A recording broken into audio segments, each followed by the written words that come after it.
What's up, everybody? This is Seth Keeping It Real. It has been a long time since I've been live on YouTube, and I just want to say I'm super excited to be back on YouTube with you guys, and I'll be providing a lot more content in the near future. Today, I'm going to share a lot with you. This won't even come close to what I share in our coaching membership, of course, and for any of you guys who are warriors already, you will see that, but it still is going to be a lot, probably more than I've ever shared before publicly.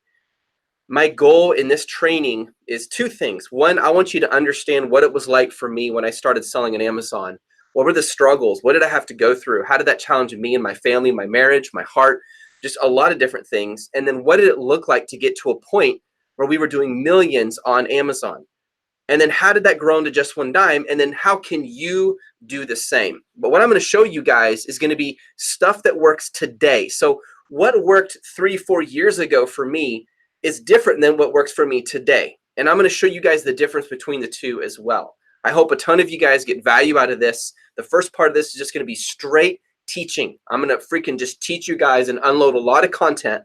And I want you guys to be ready because I'm going to go pretty fast because I have a lot to share with you. Now, at the end of this training, I'm going to show you something, a bonus that is extremely important for those of you guys who are already selling on Amazon. If you have a product that's stuck, I'm going to show you how to get it ranking or converting, or if you need to liquidate it. And I'm going to show you how to evaluate that.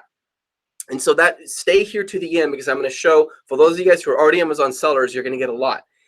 There will be a lot of content today. That is my promise to you. I will deliver as clearly and straightforward as I can.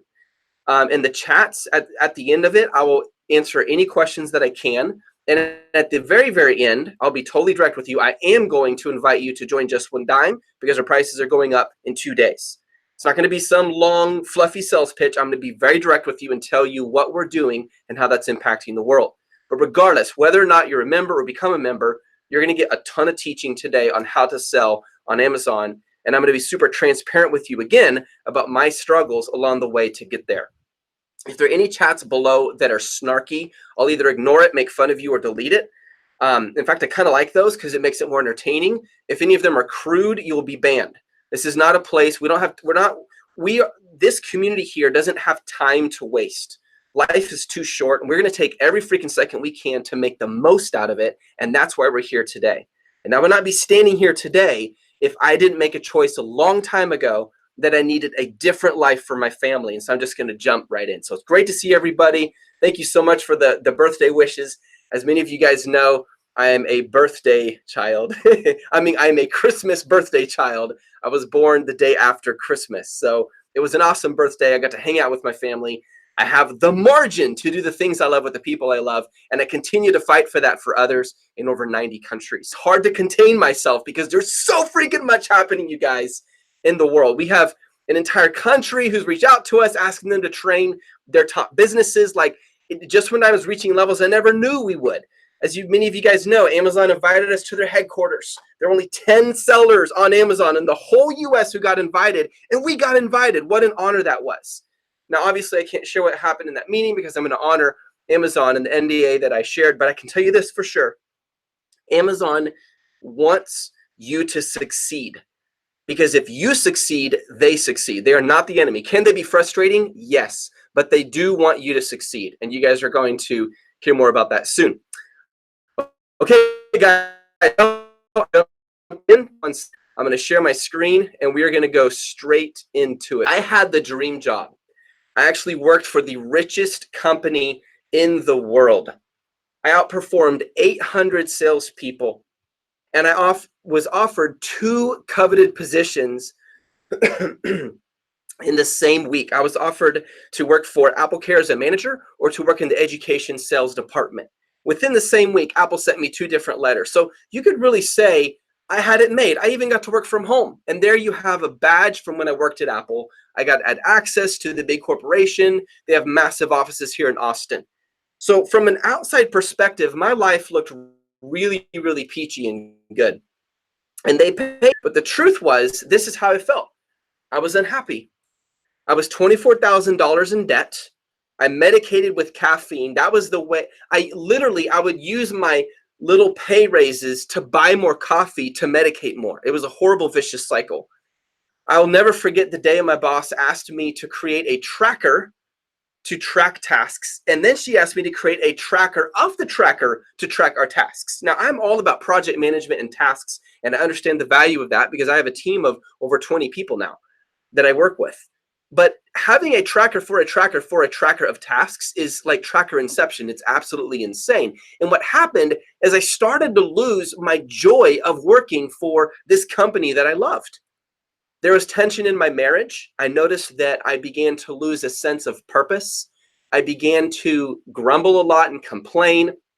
My wife and I fought a lot. Sometimes it was almost every day. You can ask my kids, they remember those days, and they were hard days for them. And I'm not blaming Apple for my marriage issues. I'm 100% responsible. But there was it was increasing the tension I felt because I would come home from work or stop working when I was at home, and I just didn't have that sense of purpose and adventure that I believe I was created to have. I was tired of living paycheck to paycheck. I will never, ever forget the walk of death is what we would call it. When I would take my family to lunch, and when we're going to pay for the meal, the debit card would come back declined.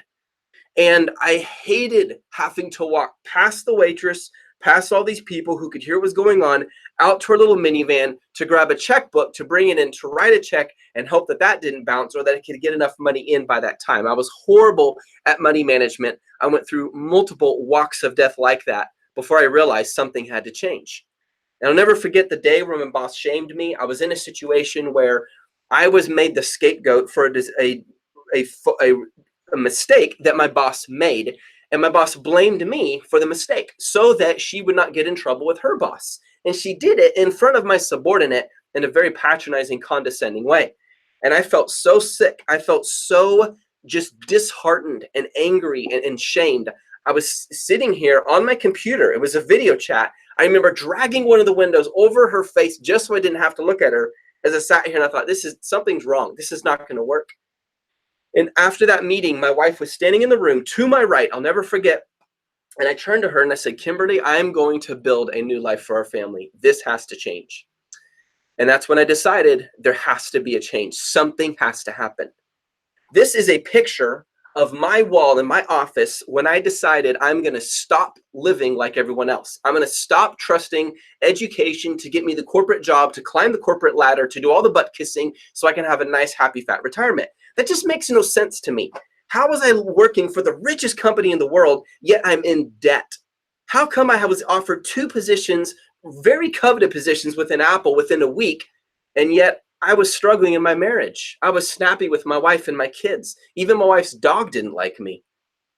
And so I set out with a dime. This is a picture of me when I started walking around and I had this dream. And this is true. If you take a dime and you double it just 20 times, it becomes over $100,000. And so I began to talk to random people. I would walk up and I would say, hey, my name is Seth. Someday I want to show others how to build a business from nothing. I have just about nothing. I'm really struggling in my job. What I'm asking is, would you double my dime for me? And they would say, well, why? And I would say, because it's a message of hope. I want to turn this into enough money to someday pay off my house, build a business, be able to travel the world. And so I started asking people, and some people, they thought I was crazy. And maybe I was. And some people really respected what I was doing. And other people just, they just said, no, thank you, which was fine. So I just walked around, and this is the first guy I talked to. He turned my 10 cents into 20 cents. I kept doing this until it turned into $400. Now I had $400 just for asking. And then I began to make money online. And this is myself and my wife. This is back in, I believe, 2011 or 2012. This is at a yard sale. And we were selling everything we could in our house that we didn't need. Our mindset began to change, and I knew something had to change. I'll never forget my first Amazon product. It was, other than the books that I sold, arbitrage, it was a cremation urn that I found on DHgate. I sold them on eBay. I sold them on Amazon. And on eBay, they didn't do very well. On Amazon, they did. But then I found other products that sell well on eBay, and I just started consuming every piece of information I could find on how to build a business on eBay and Amazon. We sold everything in our house that we didn't need. We decided that, why would I hold on to something? Why not sell it, use the cash to build a business, and someday I could buy 10 of those if I wanted to. I fired my boss. We got to a point where we were making more money than I was making at Apple. Within a year, my dime had become $104,875.60. I was profiting more than profit, not revenue, $10,000 a month. Here's a picture of the day when we paid off our house, which was my wife's dream house. We had a massive mortgage on it. It was over $200,000, and we paid it off in cash. So I fired Apple. I began investing in condos for short-term rentals through Airbnb here in Austin. And my wife and I began building brands. We realized you can't just sell stuff on Amazon and eBay. We need a brand. So people are searching for the brand because that will generate you so much more income. And that's when we started building brands on social media like Facebook, on Instagram, and other platforms. We even started for a particular company, and we had all these brands that we're building and promoting on social media, which was driving traffic to the eBay and Amazon stores, as well as our own e-commerce stores. This was my first dream car I got to buy. I'm not one of those guys who likes to go around flashing, look at my Lamborghini, look at my Tesla, how cool am I? Not at all. I drove a minivan for years, and I was proud of it. I rocked a minivan like nobody could. But we did get to a point where we had a lot of extra cash. I'm like, you know what? And I'm not the kind of person who buys a lot of stuff. I'm just not. I'm always like trying to generate income, not spend it. But I went ahead and we bought a car that we really, really like. It is a Tesla. We didn't even buy it new. It's a 2014. It cost us $55,000. And again, I don't say this to sound fancy, you guys. I say this to show you by making choices, I moved from being $24,000 in debt to being able to afford a car twice that expensive. Within a few years, we had 5 streams of income. Income on Amazon, income on eBay, income on Airbnb, income through coaching, through Just One Dime, and multiple e-commerce websites and brands, physical products that we sell. And so this just continued to grow and to grow and to grow. And the coolest part, you guys, is I never even stopped to really think about, man, what do I do next? There was always another opportunity, always a challenge, always an obstacle, and we just continued to grow. I paid off my house, started investing via Schwab, and also purchased a Tesla. And my whole life changed. It really did. I mean, I'll be very transparent with you guys. My wife and I fought less and laughed more. Even our sex life improved a lot. It became more frequent, more creative. We used to struggle on so many levels, financially, sexually, raising our kids. You know, those 3 right there could be the 3 top number reasons people get divorced.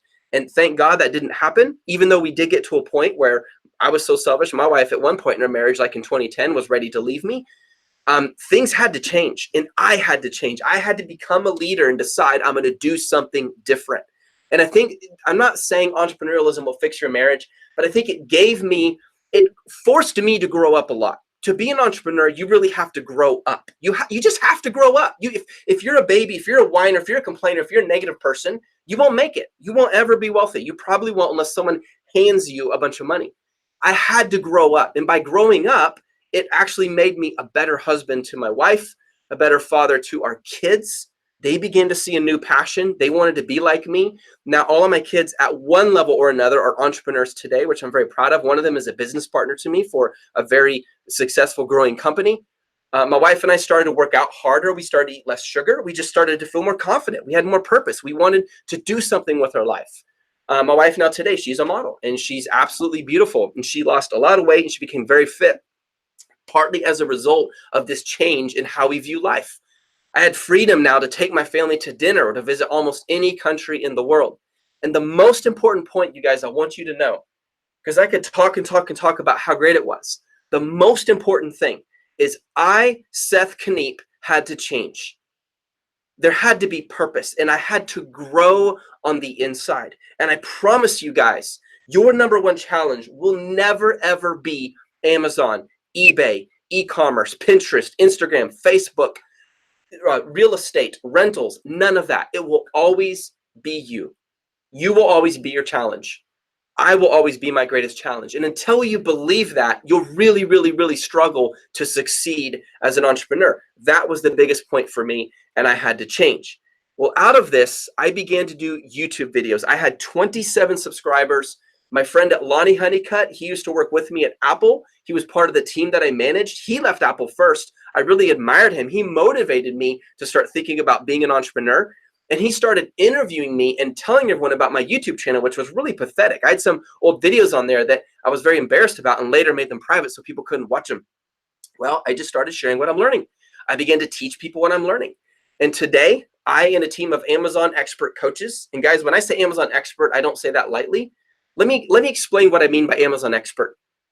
Sellers on Amazon who are profitable and making a ton of money on Amazon.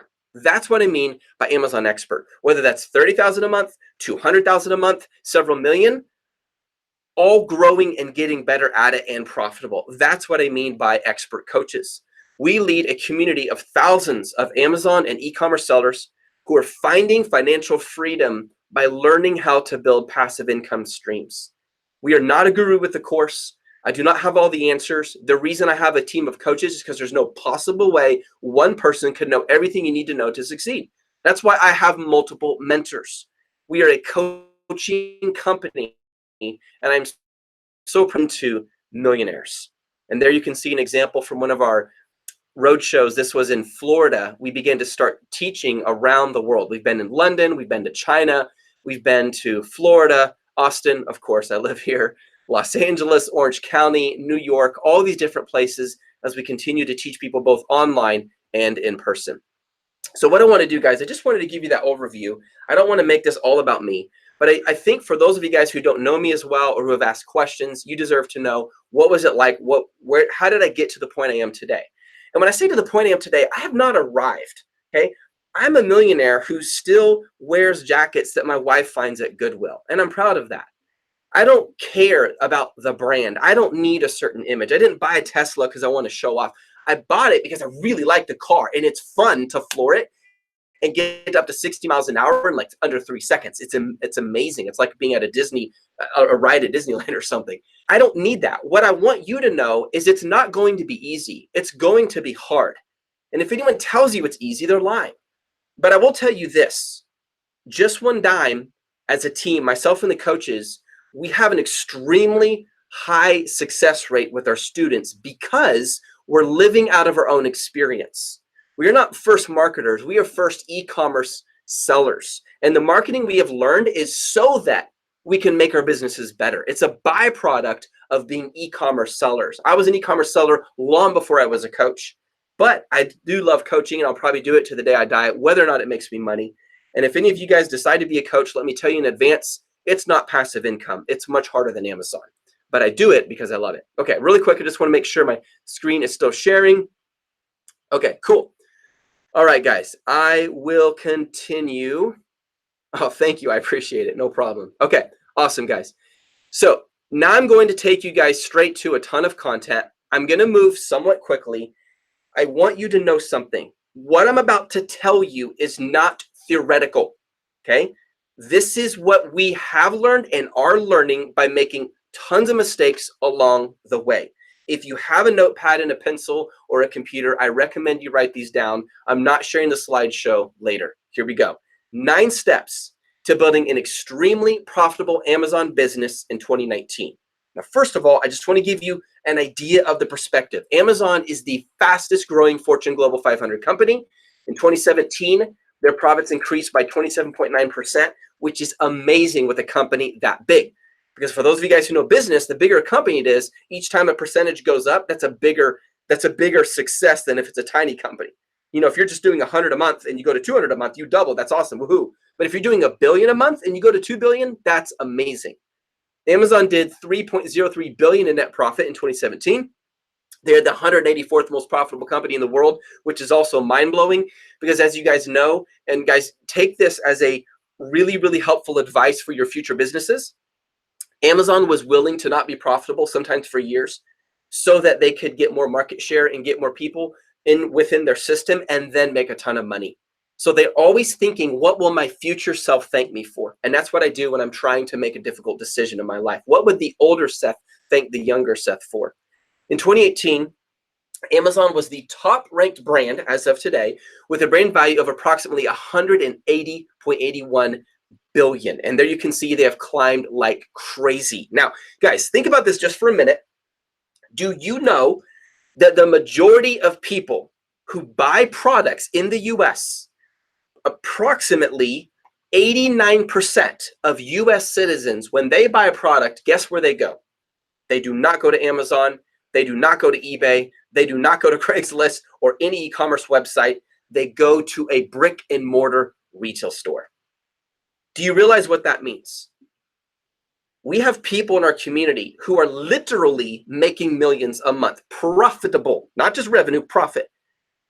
And only 11% of the sales in the US for products is happening online. Only 11%. That means we have just begun to scratch the opportunity of what Amazon brings. But when you do go to online, if you look at Amazon alone, they're over 40% of all purchases online in the US are from Amazon. And if you combine them with eBay, that's over 50%. So if you're selling on Amazon and eBay, you already covered more than half of the market for those who are buying online. But I will tell you this, those people who are waiting and, yeah, it's too saturated, they don't understand the market. Amazon's not saturated. If your store's not growing, it's not because there's something wrong with the market, it's because there's something wrong with your product. And that's what I want to help you with today. 2 million Amazon FBA sellers total on Amazon. Over 1 million joined in 2017. Now, ready for the next part? This part still blows my mind. Less than 10% have an active Seller Central account. What does that tell me? That there are 900,000 Seller Central accounts open last year, 2017, and less than 10% of them are actually running stores and making money. Now, why is there a 90% drop off when people say, I want to sell on Amazon? Why is that? And I'm proud to say that is not the case with our students. It is like the reverse, okay? Because we're extremely thoughtful about how do you build a business, and we constantly optimize our training to help people succeed. We don't just say, oh, here's a course, here's all the top little ranking strategies. No, it's not simple as that. There's a lot of mindset that goes into that to make it work. Now, what does this tell me, you guys? A potential, I am convinced that at least half of the people who stopped selling would be selling today if they simply have the right knowledge. There's a lot of noise online today, but how many people are actually doing it and teaching you what to do and what not to do? Okay, now there are going to be 5 stages of this training I take you through today. Number 1, I'm going to teach you how to start, how to establish your brand and your business. Number 2, I'm going to go through what's called find. I'm going to teach you how do I master the market? How do I find products to sell on Amazon? And for those of you guys who are selling a product on Amazon, you can use this criteria to judge your current product and say, does it have potential or did I miss something? Number 3, I'm going to talk to you about build, how to manufacture your product. Number 4, how to launch your brand. And number 5, how to expand your reach. Here we go. Step number 1, 9 steps. You're going to choose a product category. If you're new to Amazon, this is the first thing you got to do. The very first thing, choose a product category. You want to find a category you have strong knowledge in or that you are willing to become an expert in. Find a category you're not so emotionally attached to that you can't see it objectively. Have you guys ever seen where someone's like, hey, look at this cool product. Man, I love this product. I've been with this product since I was a kid. And they want to sell it because they love it, but it has nothing to do with that product's potential. You don't want that. You also want to find a category you can see yourself building into a massive brand. Look at it this way. You're going to marry that product category. Dun, dun, dun, dun, dun, dun, dun, dun. Dun, dun, dun, dun, dun, dun, dun, dun, dun. Now you know why I don't sing. But there's going to be a marriage. You're going to spend so much time on that product category. It's as if you married it. So really think, do I want to be in pet supplies for the next 3 years? Do I want to be in home garden and tools for the next 3 years? That's how you want to think about it. So the first thing you're going to do is you're going to choose a product category on Amazon. Now, I'm going to give you a little cool data on this. These product categories Amazon sellers consider their primary market. This comes from Statista. We have a $500 subscription with them and gets a ton of data from them. Did you guys know that most Amazon sellers consider home and kitchen their main product category? I just find this fascinating. In other words, if you line up 100 people, most of those people are going to say, I'm going to sell in home and kitchen. That's the first one. There's most competition in home and kitchen. Why? It's ungated. Everyone likes to eat food. A lot of people are into cooking. It seems like a really easy, fun product to get into. That doesn't mean you can't go into that product category, but I just find that super interesting. Now, look over at the left side, you guys. Look over here on the left under the column that says fewest. Pet supplies, only 3% of Amazon sellers consider this to be their main product category. The same with office. Patio, lawn, and garden, which is one of the fastest growing. Check this out. Patio, lawn, and garden is one of the fastest growing markets on Amazon for customers. It's one of the slowest growing for sellers. Do you smell opportunity? I find this information absolutely fascinating. Now, I want to show you guys something else. This took a long time to get this data. And I can tell you it is 100% not, well, let me go back. It is not 100% accurate. It is mostly accurate. These are for the main broad categories, okay? Not all the subcategories. But I want you to see perspective on how many Amazon products are in each category. Look at clothing. If you decide to sell clothing, there will, just know this, there are 25 million other pieces of clothing being sold on Amazon. Now, that shouldn't discourage you from selling clothing. I just want you to be aware. Books is 21 million. Home is 12 million. Home products. Remember we talked about kitchen. Music is 8 million, but that's kind of irrelevant. Phones is 7 million. Auto is 6 million. By the way, did you guys know that auto is one of the fastest growing and one of the least that Amazon sellers sell in? Huge, massive opportunity in the auto category, as well as pet, as well as office.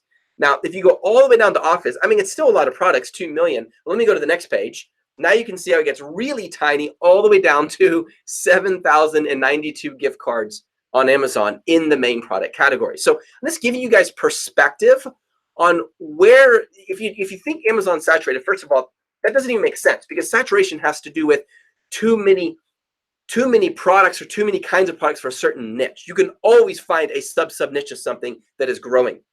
And to encourage you guys, there are tons of products being launched and ranking to the top page every single day on Amazon. So don't let these numbers intimidate you. I just want you to see them more as a comparison. There's a ton of clothing.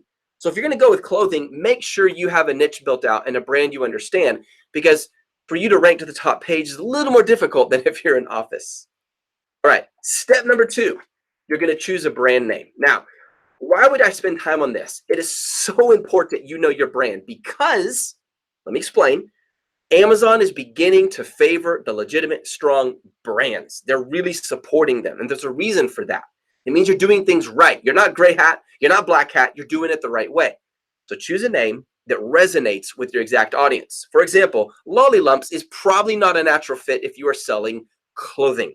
That would be a little weird. It just doesn't sound right, okay? Now, if you're selling candy, that sounds like a fitting brand name. So make sure the brand name is a natural connection or resonate with the audience who's going to be buying your product. You want to avoid being too descriptive with the brand name. For example, Kitchen Labs would limit you to the kitchen niche, and if you're just a kitchen, that's fine. But you may want to branch out a little bit into other kitchen-related type products where Kitchen Labs would really limit you. The other reason you want to be careful with this is you'll get a lot more competition once you get your brand name trademarked if it's more of a descriptive term versus an arbitrary, fanciful term. Go with a more fanciful name, and by fanciful name, I mean less descriptive, guys, like arbitrary, that can later be targeted at your chosen audience or product line. Here is a great example, Rolex. This is a very fanciful, arbitrary name. You know, before watches were out, what did Rolex mean? It means nothing to anyone. Same thing with Nike. It doesn't mean, I mean, Nike comes from the Greek word for victory. That's cool. But most people don't know that unless you grew up in Greece. So what will happen is if you pick a more arbitrary brand name like Rolex or Nike, something that doesn't necessarily mean anything to anyone today, it's less likely, well, first of all, it's easier to get it trademarked in term, okay? Second, it's less likely you're gonna get competition for it. And third, over time, you can add a ton of value to that name. Just a few days ago, guys, I was at the gym. I'm walking through, I look down at the floor, and there's this little, you know, the swoosh mark for Nike? Just the swoosh fabric is sitting on the floor of the gym. I pick it up, I'm holding it in my hand, I'm like, wow. All that is really is just a tiny little worthless piece of fabric, but because of the value they put in this brand name, it's worth millions. It's amazing to think about that. That's where you want to think. Step number 3, you want to find a huge potential product. Now, I'm going to go through these very carefully. There are quite a few. They're all going to be on this slide. Number 1, find top competitors that are generating at least $120 a day each. This is sales revenue. So for example, if your product was a microphone like the one I'm holding right here, then technically you're going to be looking at other wired lapel microphones. And you're going to look at the top competitors who are selling that same kind of product. And you're going to use a software tool like Amazal or viral launch, or helium-10 to figure out what is the revenue per day for each of those products. Second, 10 plus sales a day for each top competitor. This is now sales volume. Now, why is this important? Well, revenue tells you how much potential there is for people to send money to that product. In other words, some people in their mind, they will only spend so much money on a pencil. But if it's, like a shaver, like an automatic shaver, like this guy right here, they might spend a lot more money. So the revenue tells you what is the money potential, and the sales per day shows you the velocity potential. How quickly and impulsive do people get about buying this product? Both of these are very important. The third guideline is you want it to have 3 to 20 strong competitors. Now, how do you define a strong competitor? Very simple. How many sales are they getting a day? If they're getting at least 15 sales a day, that you can consider a strong competitor. Now, this varies depending on the product category, and in our membership, we go more deep on that. But as a general rule, this is a very good criteria to use to understand. Now, why does this matter? Well, if I'm selling this cool eraser right here, and you search for my eraser, let's say you search chalkboard eraser, which is exactly what this is. If there are, let's say there's 21 really strong competitors, I need mine to show up on the first page because that's where the majority of the sales happen. So if mine doesn't show up on the first page, I'm gonna have to spend more money on PPC to get it there. But to get it there, that means I have to spend more money because there's so many other strong competitors already. If there's only 10 strong competitors, it's a lot easier to get on that first page. So what you're doing is you're saving yourself in resources, competition, and time when you choose a product that doesn't have strong competitors. Now, there's one huge exception I want to share with you guys. Multiple members of Just One Dime have not followed this advice, and you're going to see why it's cool. And they've actually followed all the other criteria, but this one about competitors, they might have had 40 to 50 competitors, strong ones, and they launched, and today they're ranking on the one of the top 3 first spots, which is gold. How do they do it? I'll tell you in a second. You actually can launch into an extremely competitive market if you know one tip, which I'm going to share with you in a few minutes. The selling price of the product, as a general rule of thumb, should be between $15 and $100. Now, if you have a ton of capital and you want to go above 100, you can. But the reason it's challenging once you get to $50 or 60 or 70 is that means you're going to spend a lot more just to get 50 of them for your first inventory batch that you send to Amazon's fulfillment center. And 15 is the lowest I would go. I used to teach 12. Now I would actually recommend making a minimum of 25. You could do 15 if your profit margin is at least 40%. Because that still gives you margin to run ads, which are called PPC, pay-per-click, and still be profitable. And that is one of the reasons. Have you guys noticed that Amazon has dropped the fees in some of the product categories, the ones that tend to have lower margins? For example, if you're selling electronics, the fee is only 8% instead of the classic 12 or 15%. Why is that? Well, electronic products tend to be smaller. So if the referral fee, the fee for selling on Amazon's platform is high, it really cuts into your margin. So they understand that. And that's why I'm trying to say Amazon's not against you. I know some of you guys have been frustrated with Amazon. You've run into problems. I want to remind you, Amazon is for you, not against you. Why? Their number one revenue stream right now is through third-party sellers like you and me. So in that sense, they need us. And I would rather be a friend of this massive machine than an enemy when they're this big. Why not? Why not jump in and become part of that revenue receiving audience versus, well, I had a problem, so screw Amazon. That really doesn't work. So a selling price, if you're really going to be picky, I would say $25 minimum as a general rule of thumb. You can go down to 15 if you have at least 40% margin. And the reason for that is once your product price, the selling price is anything below 25, it's really hard to be profitable on your margins. As weird as it sounds, it's actually a lot easier to have profit on a $50 product than on a $15 product. Yeah, but Seth, the $50 product costs more from the manufacturer. That's true, but it's not relatively more. In other words, it tends to be lower even though the selling price is higher. And once you get anything below like $12, you're not going to make a profit anyway. So you're already cutting it really close. And if someone else started selling a product for $14 and you're not differentiated well, and now it's a price war, which I'll show you guys how to avoid that, by the way, so you don't get into the price drop war. Then you have to drop yours to 13. Now you really have a problem. Your top competitors need to have a low review count. As a general rule of thumb, I would say 500. So let's just say we talked about what a top competitor is. They do at least 15 sales per day. Let's just say you have 10 competitors. We line them all up. And Bobby McGee's the first one, and Lucy Pickleberry is the one with the most reviews, okay? If you line them up from the least reviews to the most, the person standing in the middle is the median. This isn't average. That's a different mathematical term. It is median.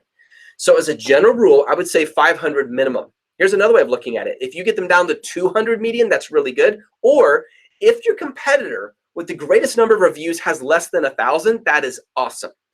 The reason this is important is for two reasons. Number one, you will launch faster and get more sales quickly. Number two, it'll help you to avoid the temptation to use black hat techniques that can get your account in trouble with Amazon. And I can tell you, Amazon's extremely savvy to when that happens. And a lot of sellers have lost their selling privileges because they didn't honor Amazon's terms of service. It's not worth it. Number six, consistent price history. You can use Keepa, you can use Amazon, my favorite tool, to find out what is the price history of the product over the last year. Sometimes it'll go back to a year and a half or longer.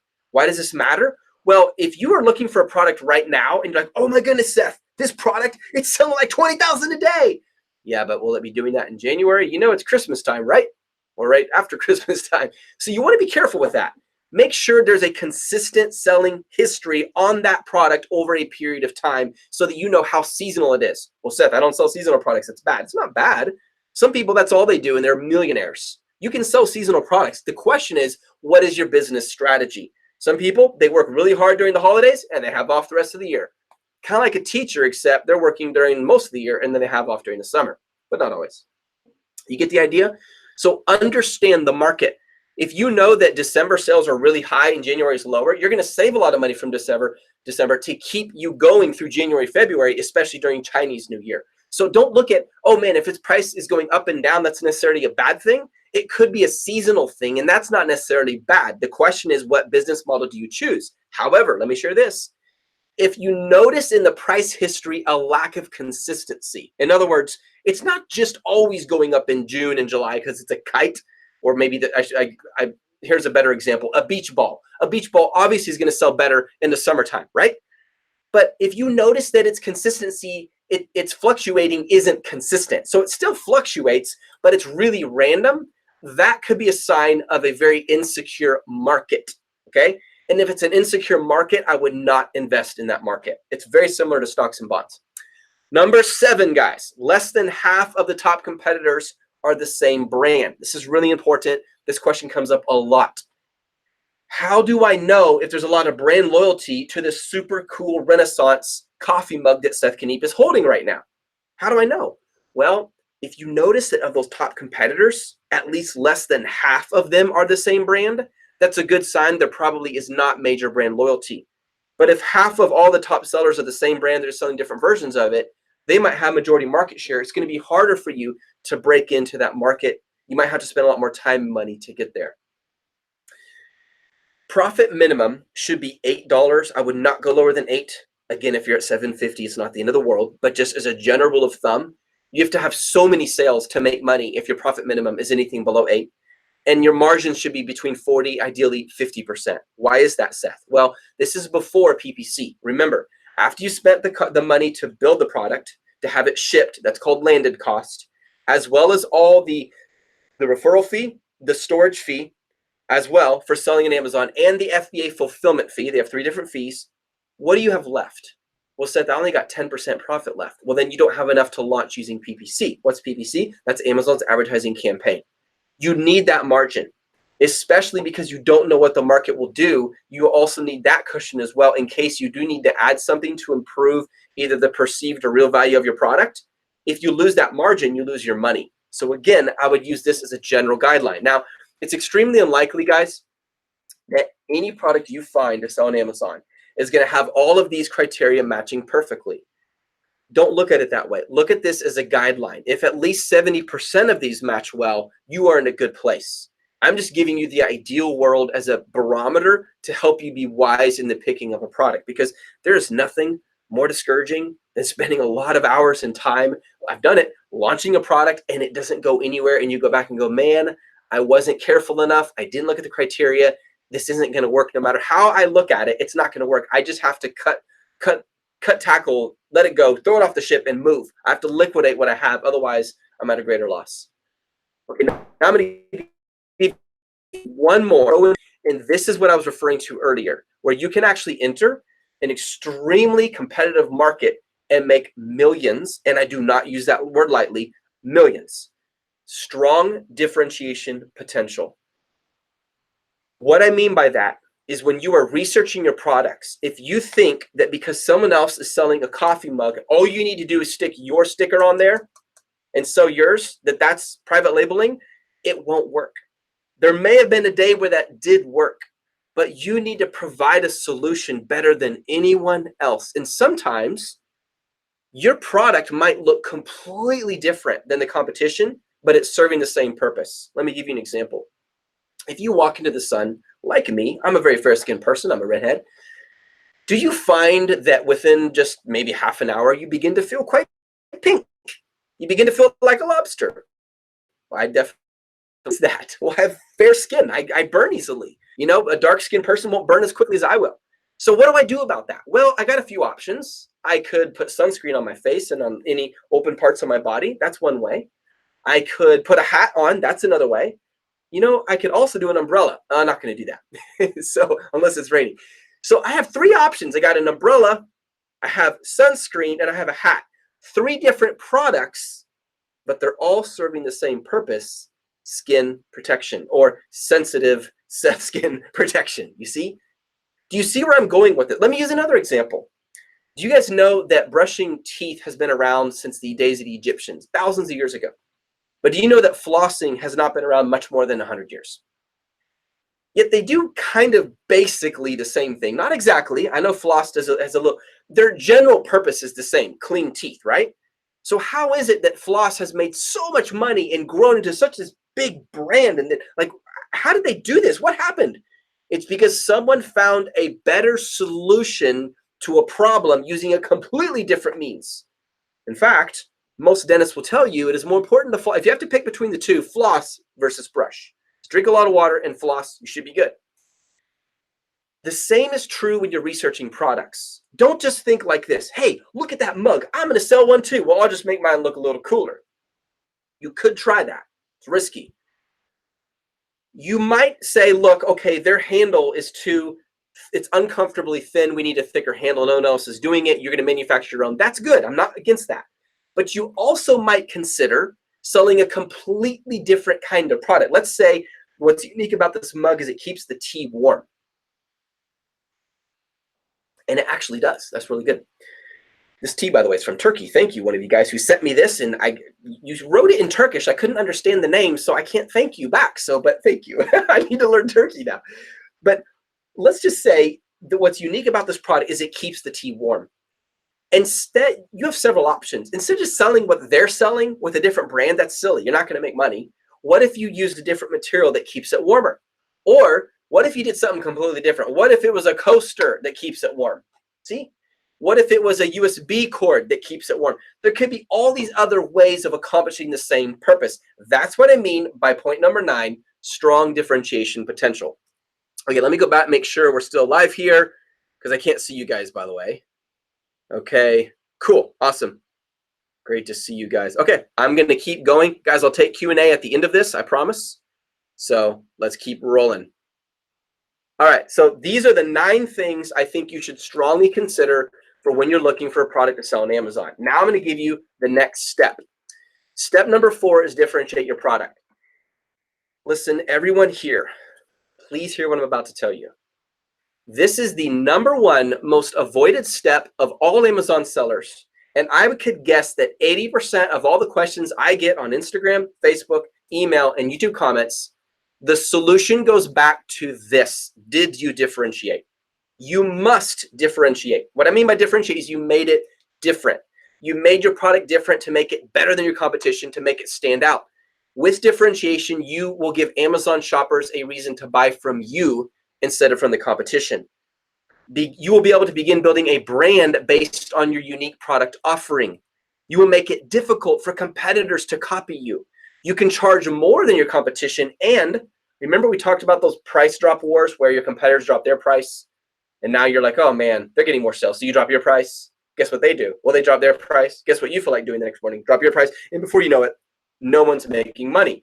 When you differentiate, you don't have that problem. It goes away. It also creates opportunities to build entire product lines under your brand. Listen, if the first product you launch, you take the time, you take the money, you take the investment to build it right. Let's just say it's this little, nose hair shaver thing, okay? You built it, you branded it, you did a good job. And it might have taken you 4 or 5, even 6 months. It could take that long. I've seen people launch as fast as 2 months, but that's pretty rare. 3 is more like it, but sometimes it's 6. Once this is selling well and people love it, it's so much easier to launch your next product because you laid a foundation for your future. And my friends, that goes back to differentiation. Now let me talk about it. Here's how you're going to do it. You're going to study your top competitor critical reviews. So again, if we use this coffee mug as the example, all your competitors, let's just say there's 10 of them, you go read all the critical reviews and find out what are people complaining about. Now, let me give you a hint when you study those reviews. The way do you know reviews are ranked based on multiple criteria? One of them is health. In other words, if Bobby McGee is in really good terms with Amazon and Amazon likes his reviews and feels like he's very objective, he's never done anything shady, he doesn't do the whole, reimburse me and PayPal back end kind of stuff. Do you know that if he reviews your product, that review will tend to rank better and stay at the top, whether or not you like it? Okay. But if there's someone else named Lucy who's done some shady stuff, but not enough to get her review account suspended, that her review won't rank as well. There's not just products have ranking, reviews have ranking. Second thing for you to know is when people comment on a review, that also helps it to rank better.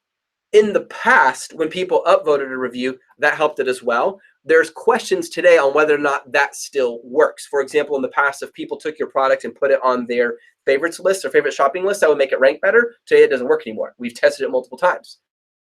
It's possible that upvoting helps still, but comments definitely rank it, and how good the reviewer is and trusted he is ranks it. Now, Bobby doesn't know how good of terms he is with Amazon. Amazon won't tell him, because if they did, he could use that criteria and sell it to someone else, and then they could use that to weaponize it and do black hat stuff on Amazon. You see that? That's why Amazon's so protective of their information. You need to study the reviews that rank naturally. So when you go to the review section, don't look at the 1-star. Those are often from competitors. They're not very objective. Go to the 2 and 3-star. And notice it's already sorted by the most highly valued. They're already sorted. Look at just like the top 20. That's all you need to look at. Because why? That's what other people are looking at. And if other people are reading that and they're like, man, competitor Bobby, his coffee mug keeps falling apart. I don't know why. At 2 o'clock every day, it just falls apart and they have to put it back together again. Well, you're going to create a coffee mug that doesn't fall apart at 2 p.m. every day Central. You get the idea. From your competitor reviews, you will find the most important market data for differentiating your product. This is my secret weapon. This has made me more money on Amazon than any other method or technique. I just discovered it one day and like, man, this must work. This has got to be it. And I dove into that. I wasn't using any software back then. And I just studied the critical reviews. If you had a choice between picking a software and studying reviews, study reviews. Get rid of the software. Do it the manual method. If you had to choose between the two, I'm not against software. You should use software. It'll help you. But this is so important. I cannot emphasize it enough. You need to find out what's wrong with the current product so you can fix it and build a product that fixes this problem. So here's just a simple example. We shared this back when we were in Los Angeles at a roadshow. We took the example of a barbecue light. Now notice all the red boxed areas that show you the problems with the light. Tighten the clamp, it broke. Handle's made of cheap plastic. Plastic snaps. Wind blew it off at night. Broken. Do you see a theme? Well, maybe a solution is instead of doing a clamp, because it keeps breaking, we could do a magnet. Now, what did I just do there, you guys? I fixed a problem with a different means. That is the best differentiation. I didn't have to go launch a brand new product. That's risky. You could get a patent on it, yes, but what if no one buys it? Well, in that case, you should be launching it on a crowdfund raising like Indiegogo platform to test it first. But if you're launching on Amazon, which is still, in my humble opinion, the fastest way to generate income today, hands down more than anything else, make sure you've differentiated your product, because if you haven't, no one's going to buy. And here's another problem with it, guys. Listen, please. If you don't differentiate your product, imagine I'm the shopper, okay? And let's just say I'm looking at your coffee mug and their coffee mug, okay? You launched this product right here, this white one, but we're looking at both. And I'm looking at both, and I'm like, I can't tell a difference of why the white or the brown one would be better, because I equally like brown and white. So guess what I do? I look at who has more reviews. If you don't differentiate your product, you force me, the customer, to make the number of reviews the differentiating determining factor. And therefore, what does that tempt you to do? Aha, I'm going to use some black hat tactics and get some reviews off of Fiverr. And all of a sudden, a month later, you're like, man, how come all my reviews are gone? What happened? Wait a minute.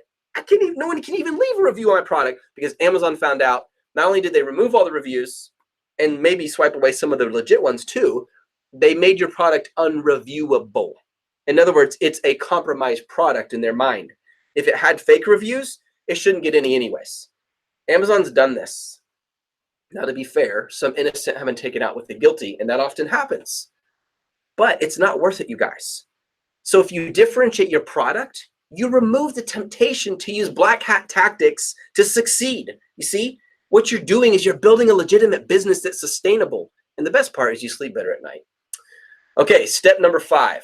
You're going to find a trustworthy supplier to build your product. So you've picked your brand name, you picked your category name, you picked your brand name, you found your huge potential product, you've differentiated it. Now it's time to build it. Now, this is the part that scares a lot of people. This is why Just One Dime has staff in China, Chinese nationals, because it helps so much with this process when you're trying to find a supplier. Step number 1, you need to distinguish factories from middlemen. Now, what do I mean by that? A middleman is also called a trading company. So, for example, when you go to Alibaba and they respond really fast and in really good English, I can guarantee you 80% of the time that is a middleman trading company. It is not the factory. They will tell you it's the factory because in Chinese culture, it's okay to lie to business people, not to family. The way they do things is different than in the Western culture. So if you're in the US and that sounds weird to you, understand some things we do is weird to them as well. So the thing is they have, I've been to China twice now. In China, there's these massive buildings like offices, and there's all these cubicles, and there are Chinese nationals sitting in these cubicles, and they're trained in really good English, and they respond fast. They know what you want, but they're not the factory. They are the middleman. So if you pay trading company $100,000, or let's just say $1,000, okay, what you're really doing is 200 of that is going to the factory, or 500 of that is going to the factory that's actually building the product. Now, some people think, well, this is fraud. It's not fraud. It's a form of business. It's not fraud. It's simply not preferable if you're looking for a long-term relationship. Well, why is that?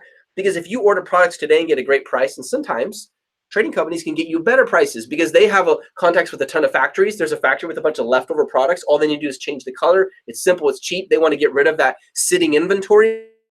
So the price is actually lower than if you went with, and a lot of times American Amazon sellers get sucked into this. Oh, I got a great price. They have great English. They respond fast. The communication is great. I want to go with them.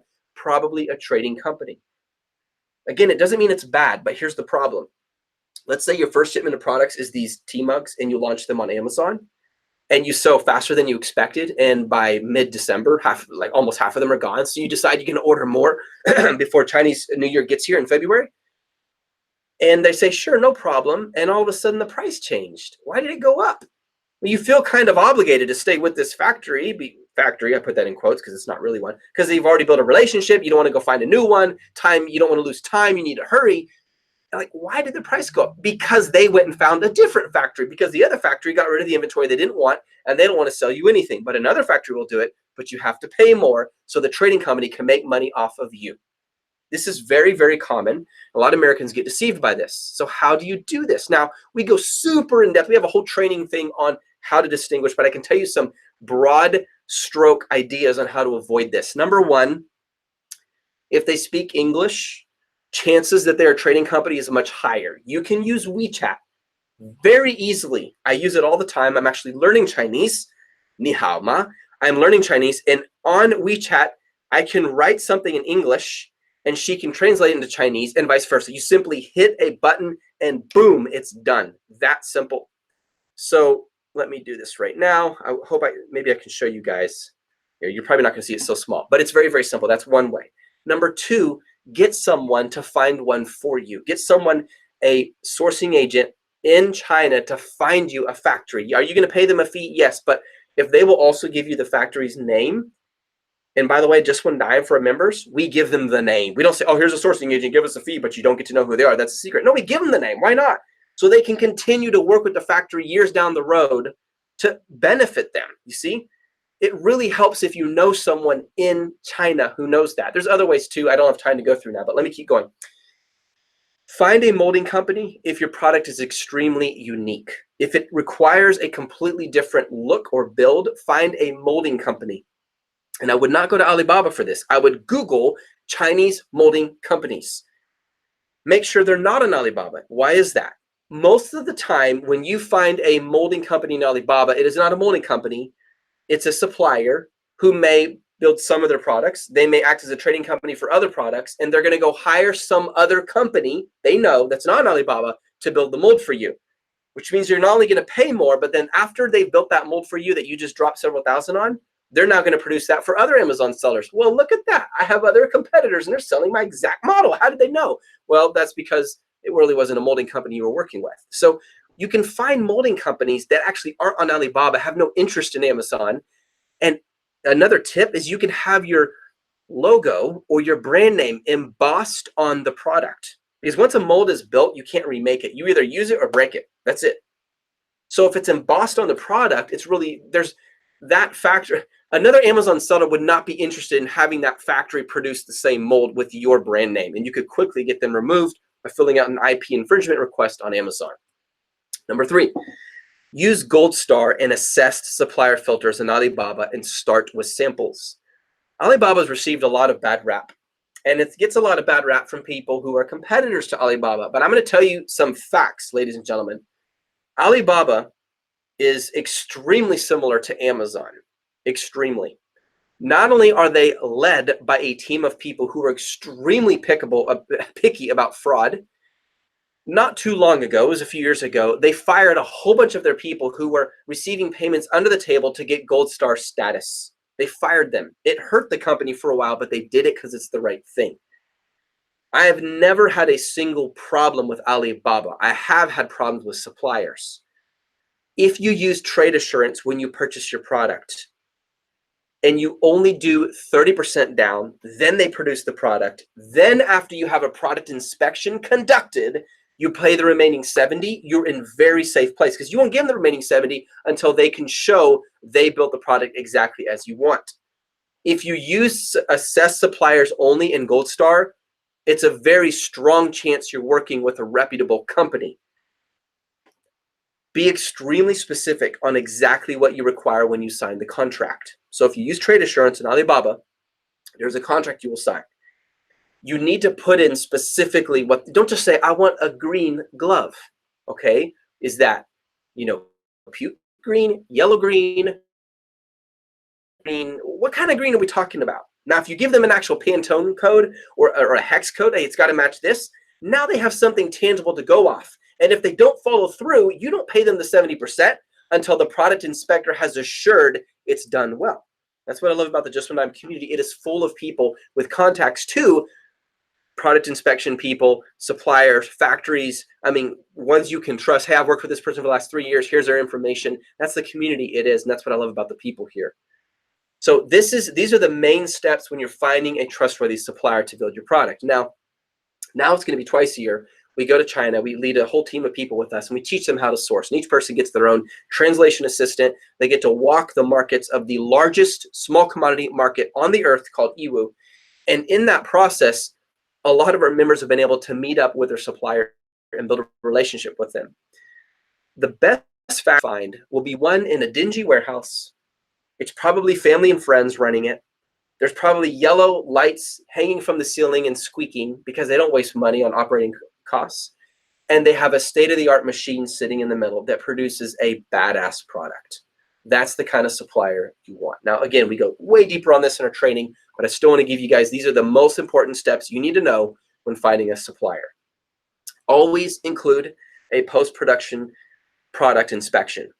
There are 4 kinds of samples. I have another YouTube video that goes over this, what they are, but I'll tell you briefly now. When you first contact the supplier and they say, would you like a sample? Realize that sample is a sample of their workmanship, not necessarily what they're going to produce for you. Don't assume, oh, I like it, make this one, that they'll do it. You still have to write in the specs. What is the material? What is the size? What is the diameter? What is the color? You have to be specific, you guys.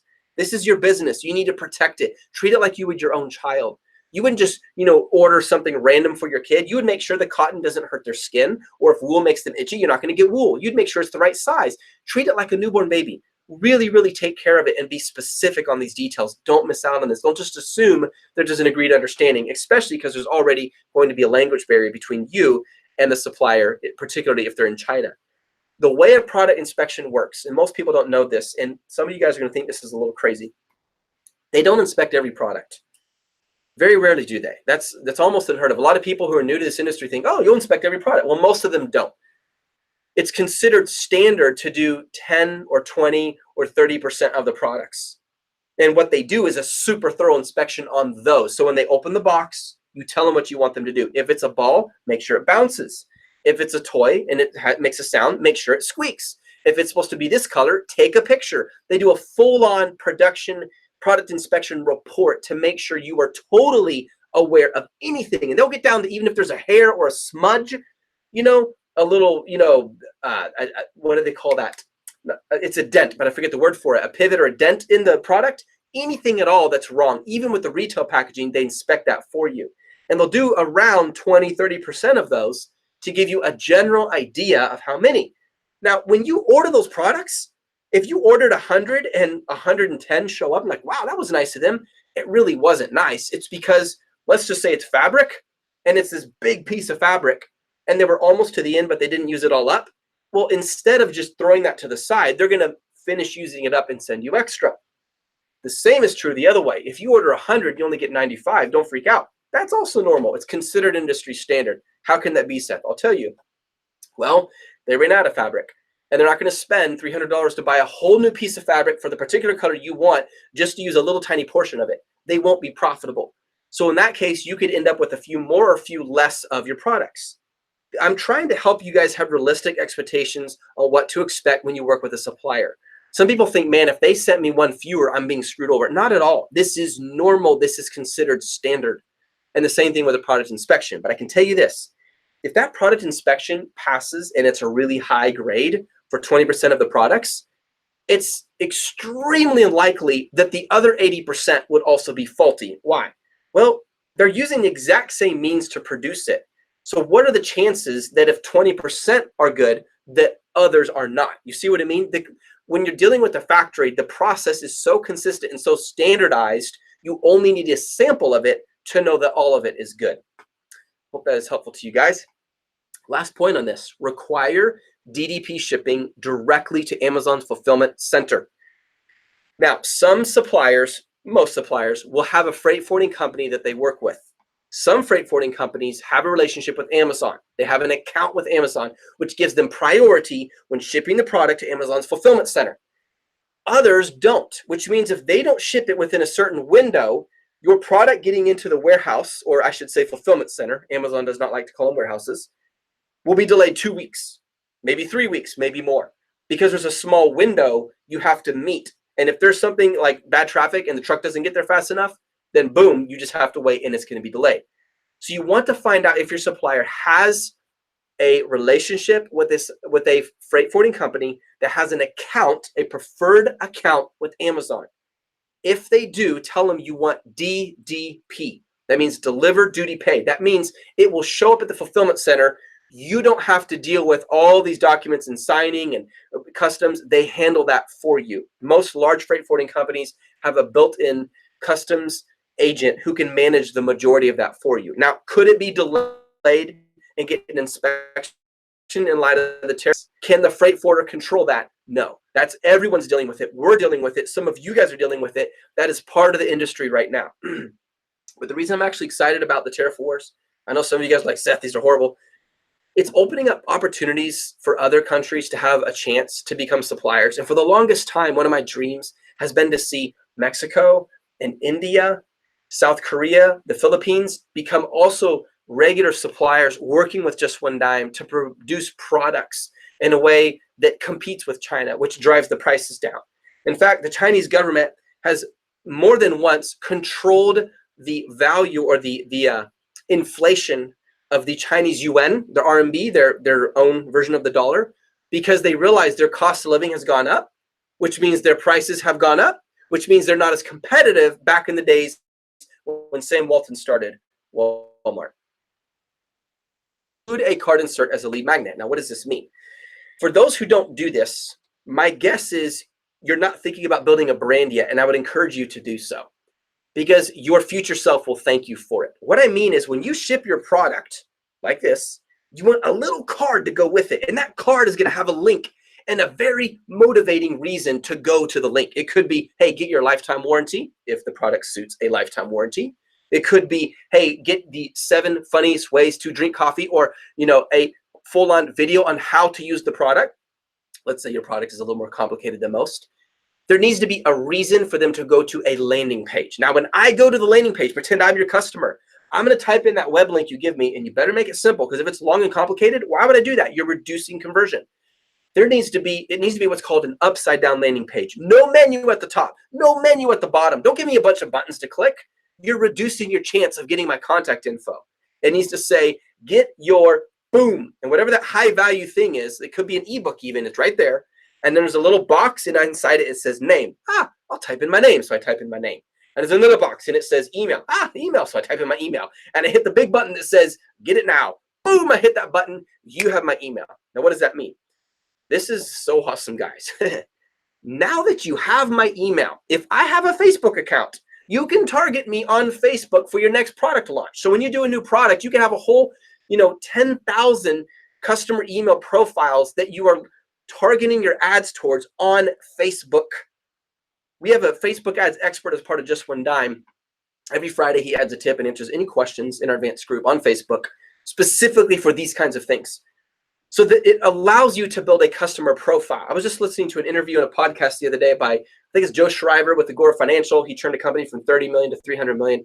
And he had such good advice, you guys. He said, look, if you are just depending on being on Facebook as making your sales, that's crazy, because Facebook can control that. Remember when the Mark Zuckerberg went into the Congress and he had to testify because apparently there was some politically leaning articles or promotion going on during the election. They were afraid that that caused the election not to be objective and fair. Well, what is Facebook doing now? They're super strict. Have you noticed this? You run an ad like, oh my goodness, so I can't list that? Okay. That's like really simple lipstick. Come on, guys. They're super sensitive. Why? Because Mark Zuckerberg doesn't want to show up at Congress again. He looked pretty awkward sipping that water, and he didn't look very comfortable. So what you want to think about is, instead of depending on Facebook, get the data. Then when you have their name and their email and any other data, you can legally go to Facebook, and it won't give you their Facebook name, but it will automatically match the email with their account, and it will cause them to see the ad and not someone else. That's called targeted and retargeting marketing, and it increases your conversion 100-fold. I could go on and on about this, but I just want to give you guys a taste of that for a moment. Okay, let me jump over here, make sure you guys can still hear and see. Everybody's still good? Again, guys, I can't see your chats until I'm done presenting. You guys good so far? Okay, awesome, awesome. All right, cool. Okay, I'm going to keep going, guys. Here we go. Let's go to the next part. We got 3 more steps, and then I'm going to do Q&A at the end. And I hope you guys find tons of value in this. Step number 6, you're going to build your product listing on Amazon. Do this actually before you pay the supplier. I put it after the supplier because it gets confusing if I put it before. It's just a natural order of steps, but I'll tell you now, do it before you pay the supplier. Why? If you list your product now on Amazon, I mean, you just create the listing. There's no inventory, so it's not going to sell. And you wait 10 days, 12, 14 days. If there's any issues with the product, like a hazmat problem or a flag or a certification need, Amazon will tell you now. And you want to know now before you send money to a supplier and go, you know what? It's going to take us 6 months to get a certification. It is not worth me sending money to a supplier and waiting 6 months. I'm going with a different product. See? So as soon as you know the product that you want to have a supplier build, go ahead and create your listing so that you can find out if there are any red flags with the product. Number 2, purchase a UPC code. Now, if you guys go to my YouTube channel, you're going to see an old video that talks about getting UPC codes from eBay. And back in the day, that worked. Well, today I'm afraid to say it doesn't always work. You need to get a universal product code, that's UPC, from GS1. It is the official website. And I've heard of some people who still find a workaround on this. I think it's too risky. I wouldn't do it. You will spend more doing this, yes, but let me tell you why this is so important. Imagine you go to eBay and you purchase a product code. It's a recycled UPC. In other words, Bobby McGee used it a year ago for cell phone accessories. So each code has different numbers, and these numbers, there's like 8 to 12 different digits, mean different things. Part of those numbers refer to the product category. So if you take that same UPC code that Bobby McGee, who you don't know, he used it back in the past and eBay resold it, and you use it for your listing, and your listing is for a baby product, let's just say it's pacifiers, and all of a sudden one day you go to Amazon and you're like, wait a minute, my product is sitting in the electronics category. What in the freak happened? A baby pacifier is definitely not electronics. Like, here's your product, shows a baby with a pacifier, and it's next to cell phones and accessories. And people are going, what in the world happened? I'll tell you exactly what happened. Amazon's system automatically recategorized it back to its correct category because that code was already used. So to avoid that, I want you to go to gs1us.org, and that is where you'll get your UPC code. Now, you still could get a UPC code from eBay to test a product if you're just doing a test. And we talk a lot about this in our training. You absolutely can do that. Go for it. That's awesome. Just remember, once you are brand registered, which requires you to have a trademark first, once you are brand registered, if you put in a UPC code for a product, you can't later change that code. You have to build a whole new listing. Keep that in mind. So you're going to create the listing, and you're going to avoid hazardous terms. Then a few days later, fill it out completely. Now, some of you guys are going, what are you talking about? Raise your hand, guys, if any of you have had a hazmat issue with Amazon. It's one of our favorite terms, isn't it? In other words, you have to fill out this request, and it takes 1,400 years for them to approve it. Here's why. Let me first help you understand why, then I'll explain how you can avoid that completely. When you send a product into Amazon's fulfillment center, if it has any kind of liquid or chemical or anything that could be considered hazardous, and it's sitting in their warehouse, Amazon is required by law to keep an account of what percentage of the product in each fulfillment center has hazardous items. And once you're approved for hazardous, a hazmat product, they might change which fulfillment center it goes to keep the percentage down on hazardous items. They're allowed a certain limit on how many hazardous items can be in each fulfillment center.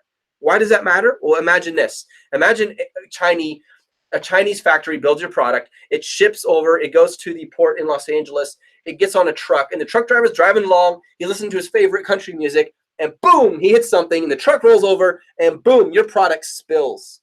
And here goes the liquids, and it's heading towards a river. Well, guess who shows up? Firefighters and other people. They're trained in this. They show up, and guess where they're going to go first? Other than, obviously, to make sure the guy's okay. All right, in this story, he's fine. He was okay. But they go over to this, what's called a manifold, and they look at the list of the products. And they find, oh my goodness, let's see. Okay, this is hazmat. Okay, we need an environmental team in here right now to make sure this liquid does not get in this water because it will kill the fish. And then the environmentalist people will be on their backs. Do you see how that works? That's why hazmat matters. It's an environmental thing. So here's what you can do. All you need to do is create the listing as FBA, fulfilled by Amazon.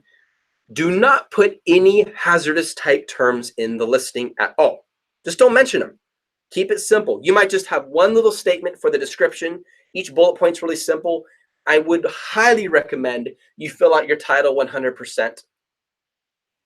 Sorry, let me go back. That is my mistake. No, don't fill out your title 100% because it doesn't matter if you're selling it anyways, because I'm thinking about the anchor link, which we can talk about that as well. Just fill out a simple main keyword for your title and list it and wait a few days. What it does is it causes your listing is automatically checked by Amazon's bots for any hazmat terms. Have you ever listed an item and like, why did it get suppressed in 2 days? And it's like innocent. It's like fluffy pink pillow. How could that possibly be, dangerous, right? Like, what in the world? Because there was just one word in there. Maybe it was the word medical. Maybe it was the word gun, and it flagged Amazon and they suppressed it. That's not a human doing that. Amazon's all about scale. It is a robot. So I'm going to teach you how to negotiate with the robots. You're just going to list a simple listing, no hazardous terms, and you're going to make it, put it on Amazon FBA. And again, you don't have inventory yet. You're waiting. Wait a few days. If there's no hazmat flag, then go fill it out. Your chance of getting a hazmat review request has just dropped like 900%. Enjoy. Leverage all your top keywords naturally into your listing. Now, this is super important. I wish I had time, guys, to go in on this deep, but I'm going to tell you some good stuff, okay? When you build your listing, you must have good keywords in there. Keywords are like matchmakers. If someone has a product over here and there's a shopper over here, how are they ever going to meet and get married? Well, there has to be a matchmaker, and that matchmaker is called keyword. The keyword is the one that makes the match. So you must have keywords. Now, there are 3 places you can find your best keywords from. By the way, did you guys notice, for those of you guys who follow me on Instagram, I've been saying this for months. Amazon does not provide search volume. Amazon does not provide, I've been saying this for months and months and months and months, and finally someone else came out and said it too. Like, thank you. They don't provide search volume. So if you're trying to find search volume, look at impressions on a PPC ad campaign. That's the closest you will get, and it's super accurate. Now, having said that, I'm setting that aside. Let's get back to this here.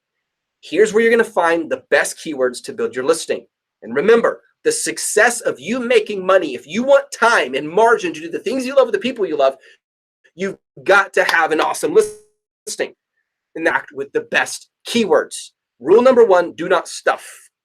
Stuff means where you just put in as many as you can. You should not have over 20 to 30 keywords for your listing. If you have more than that, you're searching too broad. If you have a lot fewer than that, let's say fewer than 15, you're searching too narrow. There are 3 places. Number 1, keyword autocomplete. Keyword Tool Dominator, created by Kyle Hallett, is a great program for this. It will give you what autocompletes are showing up on Amazon. For a while, Jod Toolbox, we had our own, but we scrapped that. We're rebuilding it, making it much better. Can't wait to share that with you guys soon. Second is relevancy test. I'm going to show you how to do it. You go to Amazon.com. Let's say your main keyword is Renaissance wooden coffee mug. Okay, long tail. You type it in. You hit enter. If on the first page of search results, at least 80% of those results are the same kind of product, you know, as your product, you know is highly relevant to your listing. That means you need to include it. If it's between 80 and 50%, it's medium relevant. And if it's anything below 50% of those search results, I would not use it. Okay. Last is you have competitor titles. This is avoided a lot by Amazon sellers. Don't avoid it. Go look at your top competitors. Look at their keywords and ask yourself this question. What is it? Why is it they're selling so well? Well, one reason is people are typing in the keyword's in their title, the keyword's in their PPC campaign, everyone's matching it, and boom, they're getting sales. So you need to use those as well. The difference is you differentiated your products. You're not just doing a Me Too product. You're taking the best from them, and then you're making yours better. That, my friends, is how you crush all the competition. One more thought on this. Your title, as a general rule of thumb, is not going to be more than 200 character spaces. Do not use any special symbols. Make the first 5 words, the first word should be your brand name, unless Amazon automatically inserts that for you, which they've been doing lately with some brand registered products. Then the next 4 words are your most important keyword. Then you're going to have a space. Then you're going to have either a hyphen or an underscore or a slash. Pick your favorite character, depending on your style, and then the rest of your keywords. What that will do is it will create a link, an anchor link, so that when you search it on Amazon, instead of just showing DP/the ASIN, it'll actually show all your main keywords, those 4 main keywords in your brand name, which means if you search it on Google, it shows up, which means if you're running Google ads, you're going to rank better, which means you're going to build a brand better. Does that make sense? I hope that's helpful, guys. All right. Let us get, one more thing. On the back end of your listing, when you're in Seller Central and you go to that search terms tab, I think it's like the second to last, it depends on the product category, you're going to have 250 character spaces or alphanumeric characters you can put in there. Do not repeat keywords in your listing anywhere. It's a waste of your time. It won't make you rank better. Yeah, it may have worked 5 years ago, not today. So make sure you only use your keywords once, and on the back end, you're going to put in homonyms, synonyms, misspells, all those, like let's say your product is red, you might say colored, okay? Let's say you're selling, it's made of steel, but someone misspells it as STEAL. Well, you're going to put steel, the misspell, on the back end. So someone even searches a natural misspell, you still show up. You wouldn't put that in your listing because you don't want to look like an idiot. Use stunning images. It's sad that 0.5 is at the bottom because it makes it look so unimportant. Do you know the #1 factor in determining the conversion of your listing is your main image? Assuming your price is reasonable, your first image is the #1 most important thing. I've seen so many people try to get by and do this in a cheap way. I used to do that. It's not wise. You need that first image should be freaking mind-blowing. I would go to pickfood.com, drop in your 3 best images and have people vote. It's super cheap. They vote on it. And the one that gets highest votes, you use that one. You can also test it. For an entire week, you're running an ad on a certain keyword and you have that main image and see if your conversion goes up or down, assuming you're not in a seasonal time of your product. There's so much you can do when you use a stunning image. Step number 7, you're going to launch your product with a splash. First, you're going to set up an Amazon giveaway. Amazon provides steps on exactly how to do this from within Seller Central. You're going to leverage Amazon's early reviewer program. It costs $60 per SKU, but this is for new products and you can get up to 5 reviews on them. And people go there and they're encouraged to review it. And if your product is good, you guys, if you've differentiated it well, you shouldn't be afraid. You should be confident you're going to get some awesome, badass reviews. Leverage Amazon giveaways and coupon clippings. So Amazon, again, as I said, they have an Amazon giveaway program. You can provide coupons. And when people go to the Amazon's giveaway page, they either get it just for free or they put in the coupon and they get a discount or they get an extra one, whichever giveaway you wanted to do. And it helps you to launch fast. Set up a coupon redeeming landing page. What I mean is an actual page that you're running ads on through Facebook or Instagram. So it's driving people saying, look, you can get this right now for 50% off. It's a new launch, go here. And they go there and they purchase it.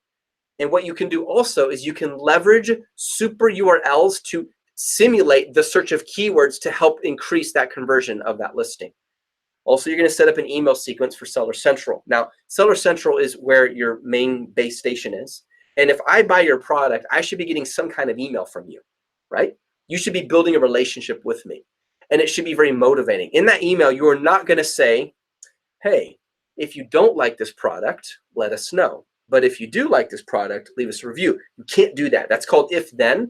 And Amazon has been coming down on accounts for doing that. Don't do it. You can do this. You can say, would you please give me an honest review of your product?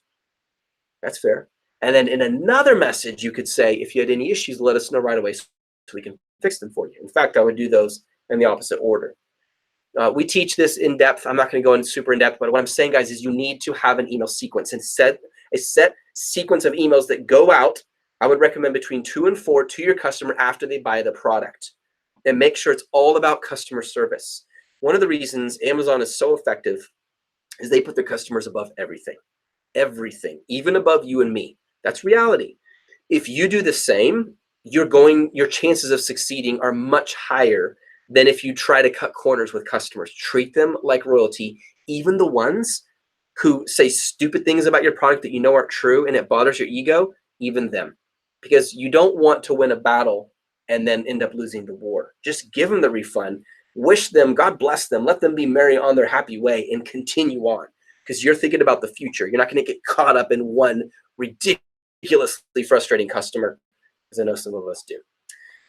Let me also, fun Facebook, you're going to run, not fun.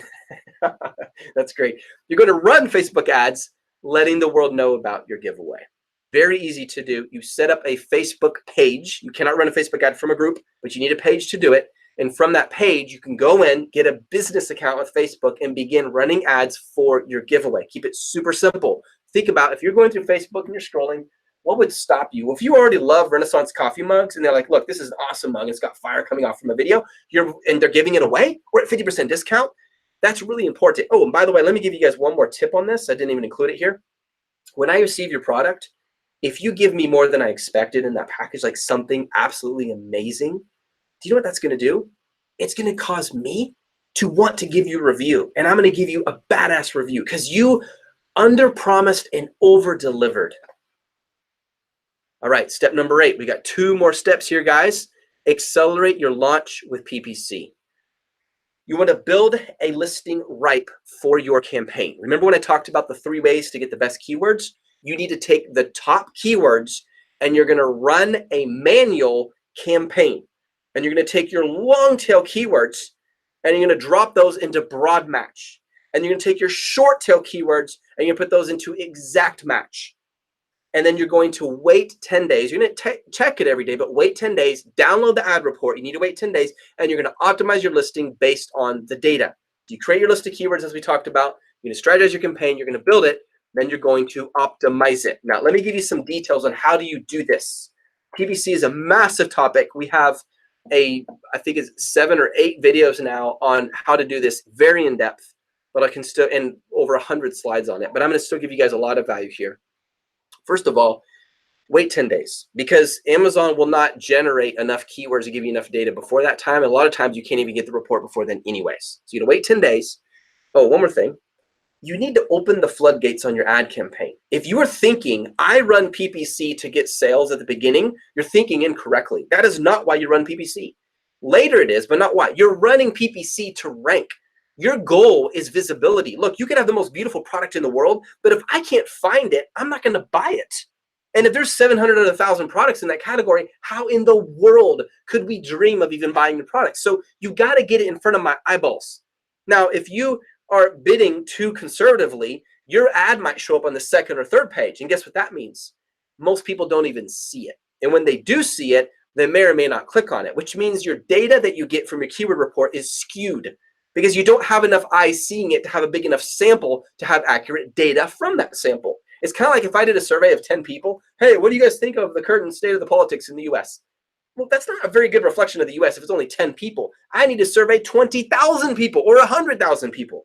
In the same way, when you run that ad, you need to open the floodgates, baby. You need to open it up. And you're like, but Seth, I'm going to go broke, man. You're telling me like a $500 budget a day?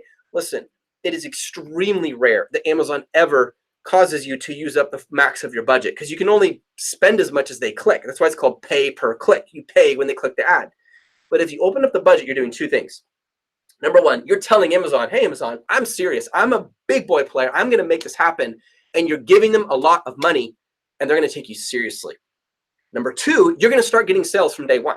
You will, if you differentiate your product well, you will get sales from day one. So it's not all cost. You're getting some of that money back. You're getting sales. Number three, you're going to get all this data so you can go back and optimize your listing. Man, that was more than two. And number four, now that you have this data, you can go and change out your main photo or change your main keyword at the top or maybe a couple of the bullet points or change out a few of the keywords that you're trying to rank for. And over time, your ACoS, which I'll explain in a minute, begins to go down and your profits begin to go up. So here's a general rule of thumb that should help you guys. If you have 10 plus sales after 10 days, keep bidding. It's working. If you have 5 to 10 sales, if it's not too expensive, keep bidding. Now, if your advertising cost of sale is crazy high, then lower your bid to the suggested bid. If you have under 5 sales, and if ACoS is very high, lower your bid to the suggested bid. Remember, there's 3 bid levels, right? There's suggested, there's the highest, and there's the lowest, okay? So by suggested, we mean the middle one that Amazon recommends. Your long-term goal is to have an ACoS of 20 to 30%, assuming at least it's not supposed to be 30, 40 to 50% profit margin, okay? At least a 40 to 50% profit margin. Look at it this way. You're not going to be profitable for the first couple weeks. That's to get your product ranking. You want to know how people are making millions on Amazon? This, my friend, is how. But the day will come where it could be a month later, it could be 2 months later. All of a sudden, your ACoS is getting bigger and bigger. We have some products over 50% ACoS. How is that? Because we spent more money at the beginning. And now the product keeps selling, and there's very little you need to do other than continue to pamper it and decide how you're going to build out your brand. You're not spending all your time on this listing anymore. You're thinking about your company. And that's a really good place to be. That's when you start to make massive money. That is why Amazon, just one time, is proud to have made several people, 5 specifically, into millionaires. Some of them doing over $1 million a month. Several others in over 100,000 a year. It's fascinating. Okay, next thing. How to read your keyword report. Let's talk about impressions. An impression is every time your ad shows up. So for example, if an Amazon shopper searches green coffee mug and your listing shows up as a sponsored ad, that is called an impression. This is over a 10-day. If you have 1,000 or under impressions, that means you have low impressions. If you have 1,000 to 5,000, that means you have medium. And if you have 5,000 plus, that means you have very high impressions. Now, if your impressions are really low, it's usually one of 2 reasons. Either there's not a lot of demand for the keyword. If someone doesn't search it, it's not going to come up. They're going to click on it. Or there is a lot of demand, but you're not spending enough. You need to bid higher. You need to open up your budget more. Remember, your budget means you're just telling Amazon, here's how much I'm willing to spend on ads per day. Let me talk about how to read your keyword report on click-through rate. Now, click is every time an Amazon shopper clicks on your ad. So you pay every time someone clicks your ad. And the amount you pay depends on how much you bid. Once you run out of your daily budget, your ad will no longer show for that keyword. Click-through rate is the percentage of clicks your ad receives based on its number of impressions. So for example, let's just say your ad shows up 100 times, it's 100 impressions, and there's 10 Amazon shoppers who click on the ad, your click-through rate is 10%. Because out of 100 times it's showing up, 10 of them clicked. And the only time you pay for the ad is when they click on it. You pay based on the bid for that keyword. You want your minimum click-through rate to be between 0.7 and 1%.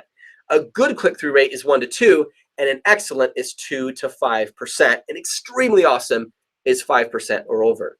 Now, how do you know if my click-through rate is low? What's the problem? Number one, make sure you're bidding enough and your budget's high enough. Because again, if your ad is not, if I type in the keyword Renaissance coffee mug and the ad shows up, but it shows up on the second page, guess what? A lot of people won't see it. So the click-through rate is skewed. If a lot of people don't see it, then obviously, even though it's showing up, its click-through rate looks low. That's not enough data. It needs to be showing up at the top of the first page. Then if 100 people click on it, I have a really realistic idea of how good my listing is. Now, assuming you're showing up on the top of the search page results for your ad on your click-through rate, but your click-through rate is still low, this means you need to optimize your listing. Your main photo is not beautiful enough. Your price is too high. Your title is not optimized. Those are usually the three main reasons. But notice the first one I mentioned was your photo. And that's where you can do a test. And when you test, only test one thing at a time. Because if you both change your title and your photo and it gets better, how do you know which one made it better? So you need to isolate your test, just like a science experiment.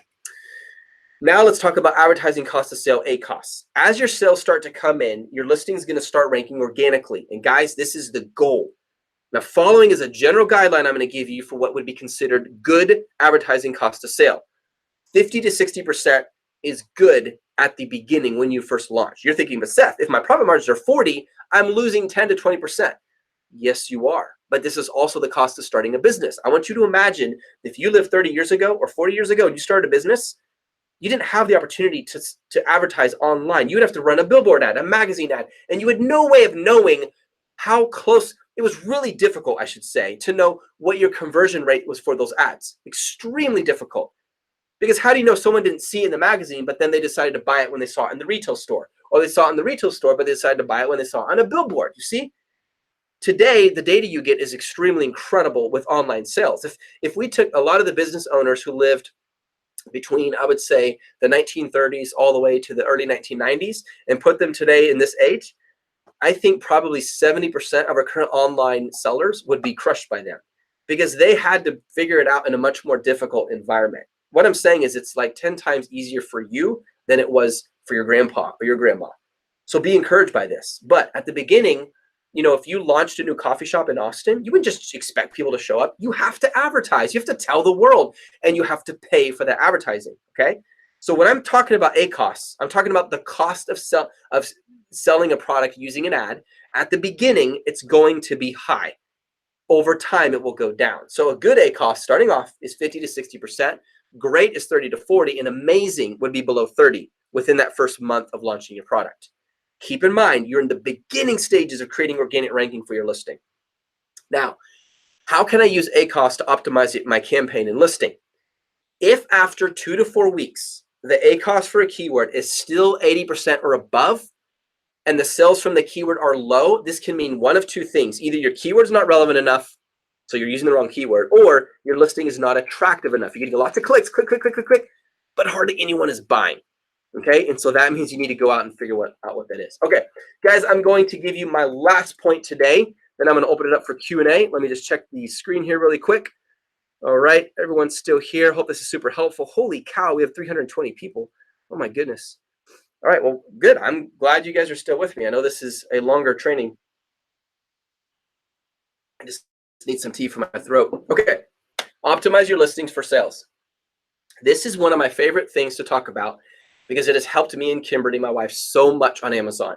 It's also helped our warriors a ton. This is where a lot of people get stuck. Do you ever have a situation where you've done all the steps I shared, more or less, you launched a product, and you're sitting in the room right now saying, why isn't my product selling? Why isn't it selling? Or why am I getting 2 sales a day, but my competitors are getting 200 sales a day? What do I need to do? I'm going to show you exactly what to do. The sales of your Amazon listing boil down to 2 things: discoverability and desirability. Discoverability is how easy it is to find your product on Amazon. This is also called ranking and is demonstrated when searching for a keyword that is in your listing. Desirability is how well your product sells after a shopper finds it. And this is also called conversion. If you understand these two things, you need to know on about what to do with your current Amazon listing, especially if it's not selling. So is it discoverable? Can I find it? If I type in the keyword, let's say your product is this tea mug, okay? And you type in Renaissance tea mug. If you type that in and this does not show up until page 732, your product is not discoverable. It needs to be showing up on page 1. In fact, if I was in your shoes, I wouldn't even consider selling on Amazon unless I knew I could get to page 1. Thus, I sell on Amazon because I know how to get to page 1, which is exactly what I'm teaching you right now. Desirability is how well it converts. So let's say, yeah, you do show up when I type in the keyword. Your product showed up on the first page. I don't want to buy it. Or maybe like out of 100 people, there's only 10 people buying it. That's a problem. If you're not at least 20 to 40% converting, there's a problem. And that means your listing needs to change. It's not converting. Even if the product is great, I can't tell. Listen, we talk about perceived value and real value. You could have the best tea mug in the freaking world. But if your listing doesn't show me that with my eyeballs, because people buy with their eyes, if I can't tell just by looking at the picture, just in seconds, if I can't tell yours is the best, then you've got to change that picture. Otherwise, you won't make money. So I'm going to show you how to understand why your product is not selling. Okay, so remember the two things: discoverability, does it show up when you search? Desirability, out of 100 people, how many people actually buy it? Does it convert? Now, why both matter? You need discoverability so the Amazon shoppers can find your product. You need desirability so the Amazon shoppers will buy your product. And there are 3 questions you can test to test and optimize the ranking or the discoverability for your best keywords. Ready? Question number 1, how well do I need to rank? 80% of all sales on Amazon happen on the first page of search results. On that first page, 66% of those sales happen from the first 3 positions. You want your listing to show on the first page of search results as high up on that first page as possible. It's not just because you want the most sales. If you're showing up on page 2, you're probably having to spend a lot of money even to get there on page 2 on PPC. So something has to change so you lower your costs and increase your revenue, and that is called profit. In some rare situations, you may be in an extremely competitive niche, and showing up on the first page is too expensive. And your sales are very strong even on the second page. Now, this does happen. It's happened with some of our warriors, and it's completely fine. But in most situations, you need to be on the first page, everyone. Now, let me just say one more thing. I know that where this listing shows up depends on what keyword I search. That's called power keywords. Your 5 to 7 best keywords are your power keywords. They're the ones that should be in your title and your first 2 to 3 bullet points. They're the ones that make you the most money. They may not even be in the most high demand. The impressions may not be the highest, but they are the most relevant with good demand to your unique differentiated product that make you the most money.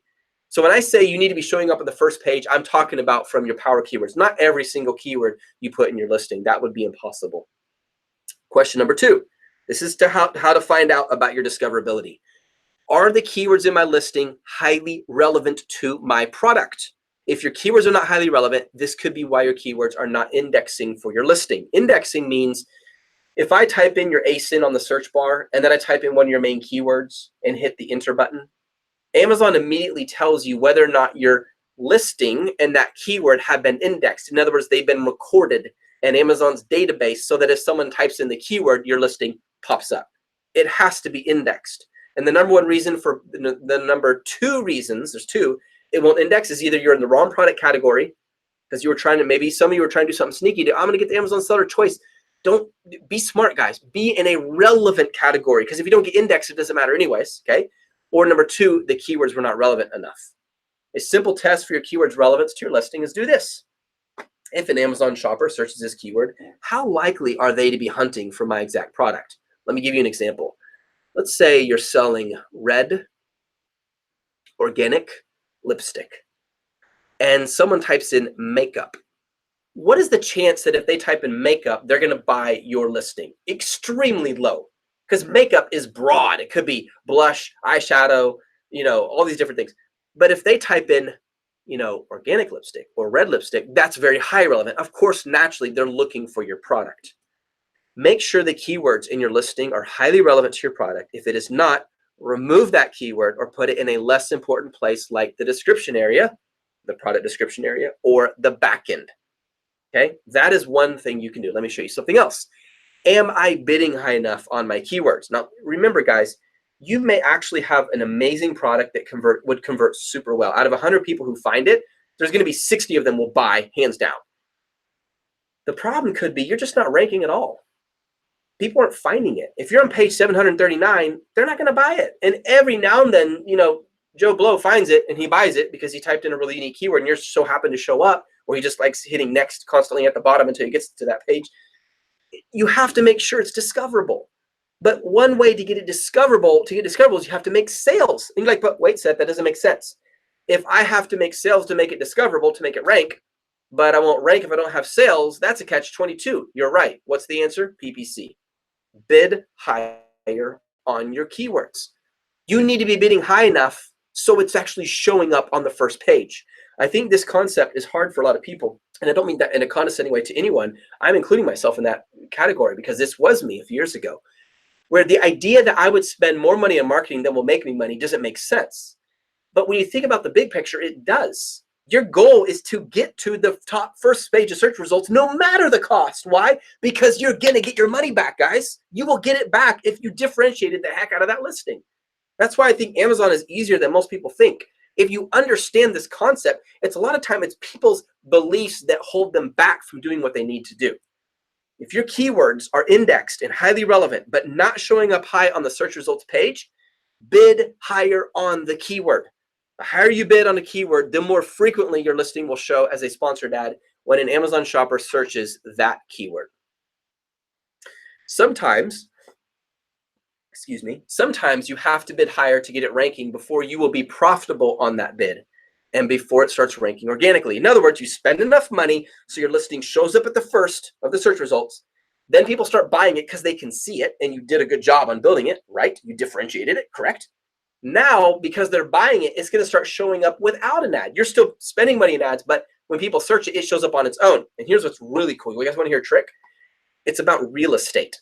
The more people see something, the more they buy. So if I search the keyword and it's, Renaissance tea mug, and boom, the first page of search results pops up and I see yours under sponsored and organic, it increases the chance that I will buy it. And that is a really awesome place to be.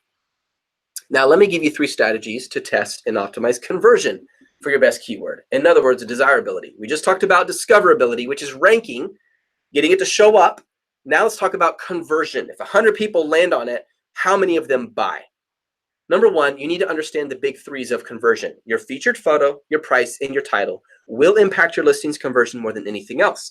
Sometimes I get questions from Amazon sellers and they're saying, Seth, my listing is not converting. I'm like, well, what do you do? Well, I changed the description. I've been testing it for the last 3 months. And I ask, did you change your featured photo? No. Did you check your price compared to the competition? No. Did you do anything to the title? No.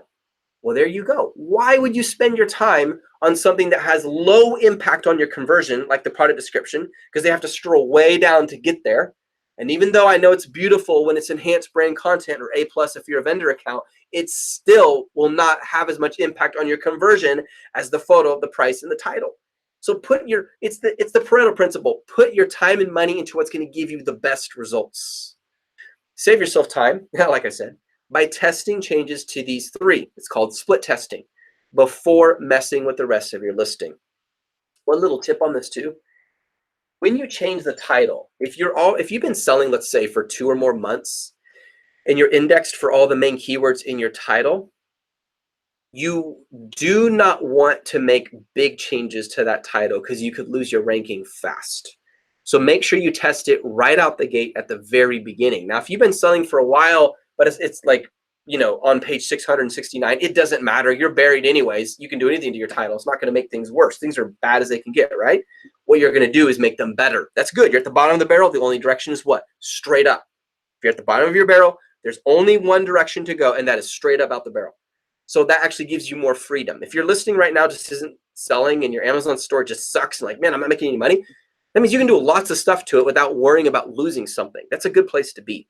But if you've been selling pretty well and you're just trying to optimize it to get better sales, don't switch out more than one keyword in your title because you could lose your ranking fast. And don't touch the first 5 keywords. If you did the anchor link I talked to you about, the brand name, 4 most important keywords, space, either underscore, slash, or dash, pick your favorite symbol, and then the rest, because that will cause it to show up at the title and help you to rank on Google. Now, number 2, leverage a promotion to increase your conversion. This is one of my favorite hacks. It's not even a hack, but it works so awesome. Do you guys know what unit session percentage means? If you've been selling Amazon, you probably do. It's based on, let me go back. Unit session percentage just means conversion. If you can find this in your business reports. If 100 people land on your page, how many of them buy? If 20 out of 100 buy, you have 20% unit session percentage, also known as conversion rate. Same idea as desirability. Unit session percentage is based on total units ordered, not number of orders. Let me explain. For example, let's just say 100 Amazon shoppers go to your Renaissance Tea Mug listing and 30 of them buy a single unit each. What is your unit session percentage? 30%. What is your conversion? Same thing, 30%. Now let's take a different scenario. Let's say if each of those customers purchased 2 each, that means 60 units were ordered, even though you only had 30 total orders. Because you had 60 units ordered, even though there are only 30 orders, your unit session percentage is double. It's 60%. Is that cool or what? This knowledge right here, guys, can make a massive difference in the ranking and conversion of your listing. Let me explain why. Amazon will rank products based on sales.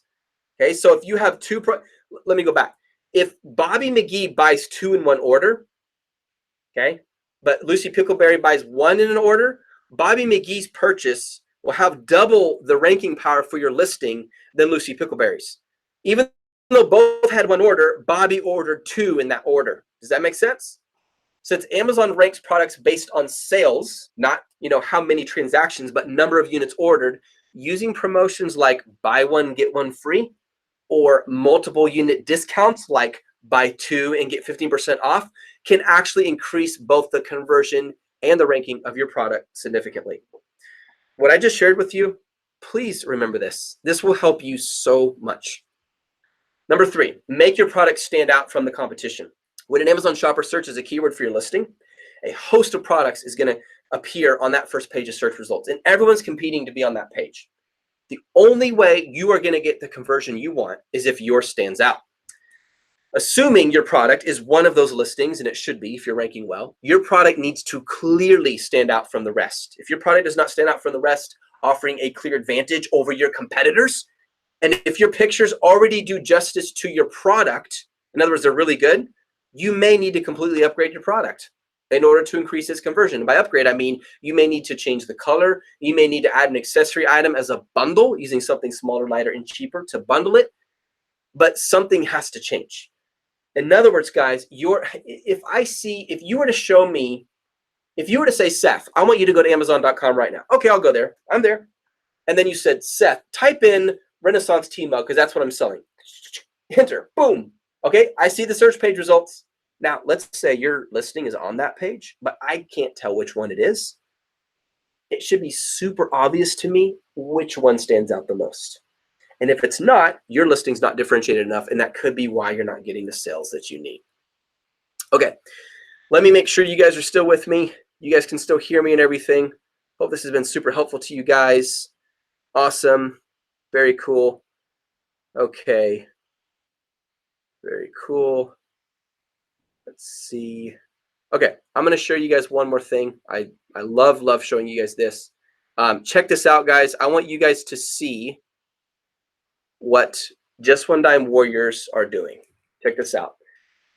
These are direct screenshots that they have posted. We always hide their identities. I just want you to see what's happening as a result of this training. And just so you guys know, what I taught you today is exactly 1/100th. I calculated it is exactly 1/100th of what you get who are members of Just One Dime. Look, I want you to see these sales just for a second. Check this out. These are from Just One Dime students. This happens every freaking day. Look at this. 373,030 freaking days. I so happen to know that this is over 50% profit margin. Look, 312,000. Here you can see more. 5,000 sales in a day. We also have a lot of UK sellers, almost 8,000 Great British pounds. And remember, we teach a minimum 40% profit margin. So I just want you guys to get a feel for the level of excellence of Just One Dime students and what they are doing. Now, the reason I share this, guys, and I'm going to be very clear on this, I want you to see exactly what we are doing. And I'm going to take Q&A in a second here. First, I'm going to be very direct with you. If you are not a Just One Dime warrior and you are dead serious about building a passive income machine that makes you money while you sleep, and I do not say those words lightly, you need to join Just One Dime, and you need to do it before prices go up. I've seen so many marketers, this is my page, by the way. I've seen so many marketers do this, and then you refresh the page and it changes. Okay, I want you to just watch. I'm gonna hit refresh. I just want you to see, I hit Command R, let's scroll back down, and boom, it is still continuing on. You see that? This is not a trick. This is reality. On January 1st, our prices go up. What I taught you today is 1/100th of what we will teach you when you join Just One Dime, and it is 5 freaking courses. Our prices will never be this low again. And I just want you guys to see, it has a story. You can see my story briefly here. I don't know who that crazy guy is. We have 5 courses. One is on establish your business and brand. How do I establish it? How do I set up? Guys, there's too many people running around with courses. They don't tell you jack about how to set up a business. What is an LLC? What is an S Corp? What is a C Corp? Do you know what a B Corp is? That's interesting. What about offshore companies? We go into all of that so you can do it right. As your brand, set up your business, how to open your account, how to set up supplier accounts, how to do accounting. How many people are teaching you how to do accounting? Because if you don't know your numbers, as Marcus Lemonis says, you don't know your business. What you need to know about taxes. What about VAT? Do you know we have a whole section on VAT if you're selling in Europe? What do you need to know about business insurance? We have a very significant training on exactly that. And there's 5 different insurances you need to know about. So our interest is not getting you a course. We want to raise up warriors. That's why we're in over 90 countries. That's why countries asked us to teach their top businesses how to build Amazon businesses. That's why Amazon invited us, out of only 9 other sellers, I was one of them, invited to their headquarters to ask how we could provide how they could provide a better platform for us. I was there in Seattle. You guys probably saw the pictures just a couple months ago. So this is course 1 that you will receive. This 47 is probably too low. Here's course 2 that you will receive about mastering the market. We teach 7 different methods for finding products, 7, and they're ones that we are using today actively. They work. We also teach how to find products using PPC. Check this out. Imagine finding a product that no one is selling, but people are searching. In other words, instead of looking at the competition to find a product to sell, you're looking at the shoppers. We teach how to do that in a very thorough video series. Manufacture your product. We go super deep on manufacturers, suppliers, how to build it out differentiated, how to set up shipping, inspections, and payments, how to create your Amazon listing, how to ship your product to Amazon. We go into launch. This is a whole other course on launching. There are no black hat tactics we teach, guys. We're very, very careful about this. It's not worth it. It's too risky. We talk about launching, how to use PPC, how to use advanced launch strategies, how to do giveaways. We talk about how to expand your reach. In other words, you're not just going to focus on Amazon. You need to expand your brand. You need to optimize your sales. You need to protect your brand. You need to know how to handle customers. What do you do if you get an A to Z claim? What do you do if you get a credit card chargeback? I can go on and on and on and on and tell you it's insane. We've added over 80 videos in the last few months. My point is, guys, again, this is not some stupid little number stuck in here to make a sale. I am only interested in people who are interested in absolutely crushing it on Amazon. People who say, Seth, I want to build margin. I want the freedom to do the things I love with the people I love. Everything in this membership is an outflow of my heart and experiences along with a team of coaches. And do you know why? You guys want to hear something really cool? I just got to share this, and I hope it doesn't come off as arrogant, okay? When I was here, let me go back to you. I want to see your guys. Well, I want you to see my face. I almost said I want to see your faces, but that wouldn't really work, would it? Okay, 1 second. Okay, let me go back to chat. When I was at Amazon, and guys, I'm going to jump to your questions in 1 second here. When I was at Amazon, and I don't mean this in an arrogant way at all, and those of you guys who know me know I don't. I was very proud at this moment. There were multiple times where I shared something about selling on Amazon that other Amazon sellers there, some doing 20 million a year, it was new to them. And the reason I share that is not because I think I'm smart, but because I work with a team of coaches. When you take a team of coaches who all sell on Amazon together and you combine their knowledge and they're selling in different product categories, it increases the knowledge at a vast level. That's who Just One Dime is. I don't want I'm building it in a way that after I die, it continues. I want it to continue after I'm dead. I don't want it to be, oh yeah, look, there's Seth's face. Look at him. Isn't he cool? And then he gets old and he dies and that's the end. No, I want to build a legacy so that people around the world are making money, passive income, building e-commerce businesses, and they're able to impact the world. We have so many opportunities in front of us, not to mention an orphanage in EU. It's one of the most popular orphanages, an opportunity to start an Amazon store, all the proceeds go to that orphanage, and then we use that as that Seller Central account to train members who go on sourcing trips with us. That's just one of the many examples. The goal is this: if you are looking for a quick, little, easy way to make money, I'm not your man.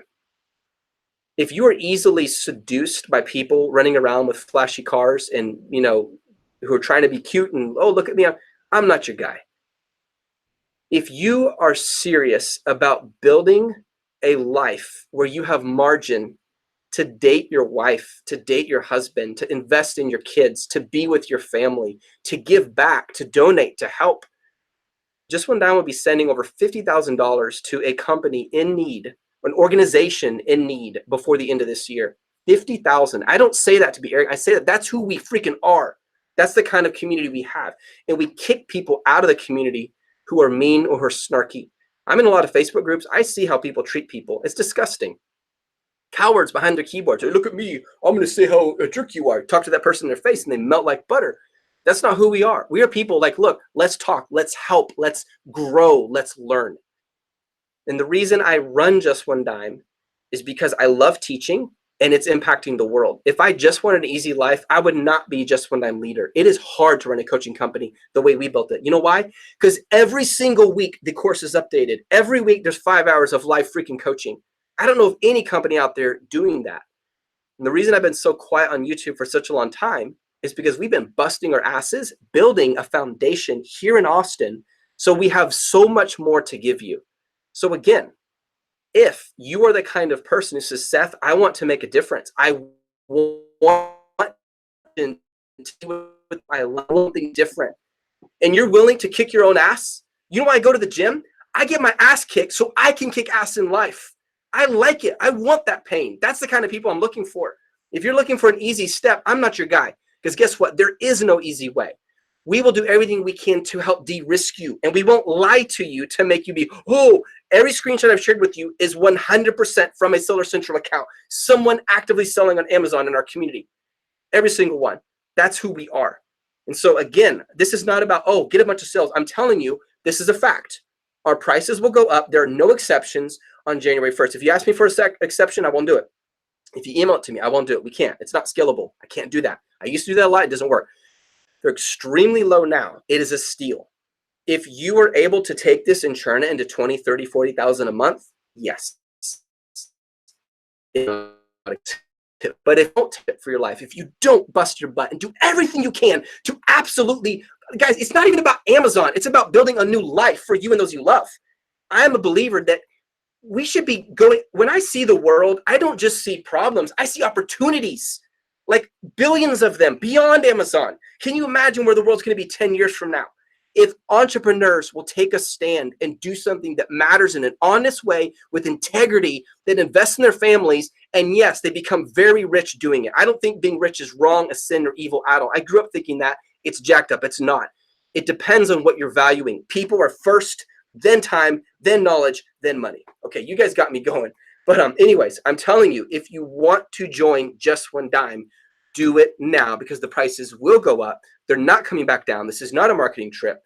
And you will get 5 courses in one, 5 hours of live coaching. You will get up to 4 suppliers research for you sent to you. There's a ton. I could go on and on and on. You will get huge potential market ideas to launch your product, to help you with your product research. We do everything we can to make it as easy as possible, but it's not easy, so you can build your dreams.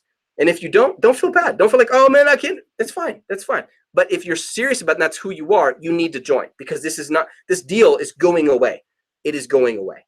And I think right now is the right time to do it because in January, we're starting in Austin. We got our offices set up.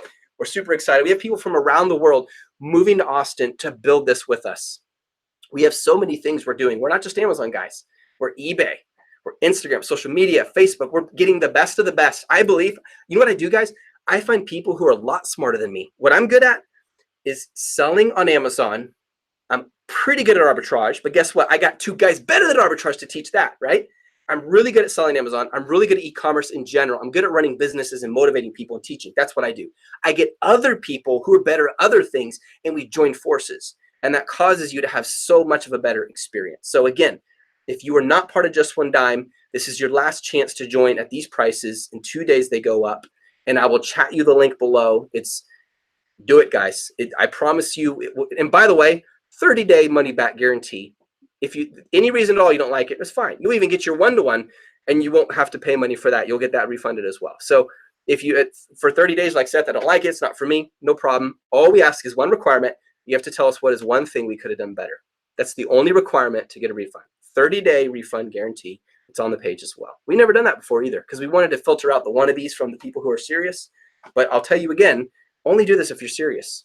If you want to change your life, if you believe in a preferred future, if you want to make a difference in this world. If you believe in living life full, that's what we're doing, is we're helping people to do exactly that, exactly what I wanted to do when I was stuck at Apple and I felt depressed and my marriage was suffering. And I'm not saying life is perfect, but I've changed, guys, so much. And those of you guys who know me, I think you've seen me change over the last few years. All right, cool. Let's do Q&A.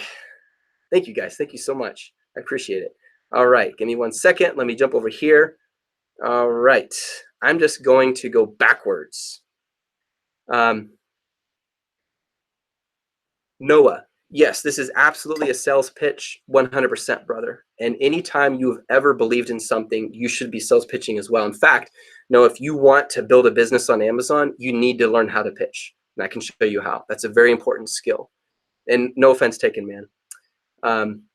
That's awesome, Steve. What's up, brother? Good to see you, man. You can just start selling Amazon without this course. Just invest this money and buy merchandise. Yes, you absolutely can. That is true, YB. And I'll be totally honest with you guys. You will end up spending a lot more money and wasting a lot more time if you don't get training. It doesn't have to be me. Find a coach. If I could go back and change anything, I would have gotten my mentors sooner.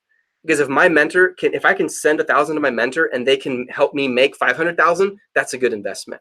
So the idea that you can just do it without any knowledge, if that's what you're saying, that's a very naive statement. If you're saying you can figure it out, you can, but you'll end up making less money slower. That is a fact. I'm not saying that because it's my course. It is a truth. And I say that to myself as well, guys, when I went back, if I was to go back in time. Thank you, Syed. I'm so glad. That's awesome. Yes, I promise you, Noah, this is not Fox's course at any level. I have his course. I have Kevin David's course. I have the Amazing Seller. I have all the courses. You know what we do? We look at all the courses. We make ours better. Period. Ours is better. Ours has the most content. That may sound arrogant, but it's just a fact. I know everything in those courses, and I can tell you just we have a whole community of people who are behind you to help you do this. Let's keep going. Let's see. I'm generally curious. I'll send you an email and meet with you one-to-one.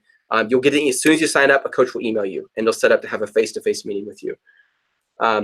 Thank you so much, David. And guys, I just want you to know, I didn't pay David Fisher to say that. Like, these are people in the membership. I just said, hey, let's do a live, and boom, he just so happened to show up. But thank you, brother. I really appreciate it. How do you handle shipping without FBA?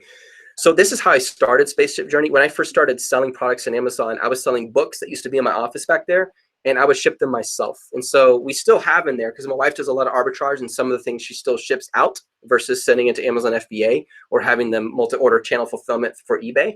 So we have a little desk there where we have a scale and then tape and then all our packages, and then we have a closet full of them.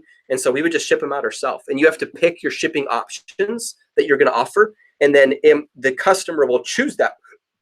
Choose that one, and then that's the one to you shipping will go down a lot if you do FBM versus FBA, because people trust FBA and they like the fast shipping. And so when I first did FBA, my conversion went way up.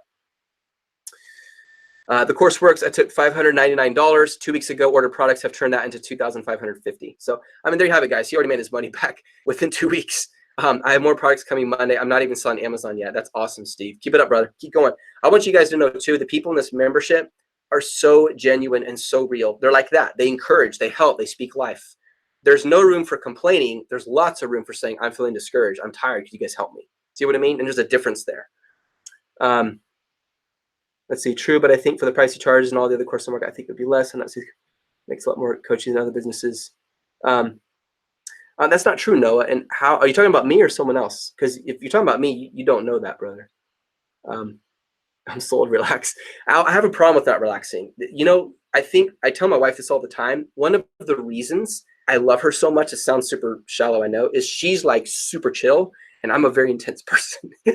So I'm just going backwards to these comments, you guys. All right. Noah, what do you want to do with your life, man? You're talking about me and others a lot. What do you want to do with your life, brother? What do you want to do? Focus on you, man. If you focus on other people, like, dude, if you don't want the course, don't get it. It's fine. But go out there and build your dreams, man. Don't waste your time. You know, when I used to focus on what other people are doing and criticize or talk or evaluate, or it didn't get me anywhere. When I said, you know what, I'm gonna tell you this, Noah, right now. Go into your bathroom, stand in front of the mirror, look in front of the mirror, and say, hey, you are the only person that can get between you and success. Do that, Noah. Go stand in the mirror and say that. And do that every freaking day. And I promise you, you'll start to see a results and difference in that. All right. If he was more money in coaching, if we train, that's what we would just sell a course themselves. No. Which account would you? Okay, I'm just going to focus on, from now on, guys, I'm just going to focus on the questions about Amazon because I don't want to waste everyone else's time. I see we have some people in here who want attention, and it's not a good use of your time. Okay, which account have you used when started selling on Amazon? So I don't understand the question, brother. VC, yes, I will teach you more. Join us and you'll get a ton more teaching, I promise you. All right. You know what I love about YouTube though, guys? It's super raw. I kind of enjoy it. So I like you guys who are kind of annoying because you're awesome too. If there was such a living then can be made, why do you help other people? Okay, great question, Boomy, and thank you for asking that. And I will answer this question. Have you ever done something in your life, Boomy, that you enjoyed for its own sake, whether or not you made money doing it? There's your answer. It's harder to make money doing coaching the way we do it because our operating expenses are high because we do so much back-end stuff to make sure it's fresh. It's much easier to sell on Amazon, but I love teaching and I love changing lives, and I have so many more opportunities as a result of doing this.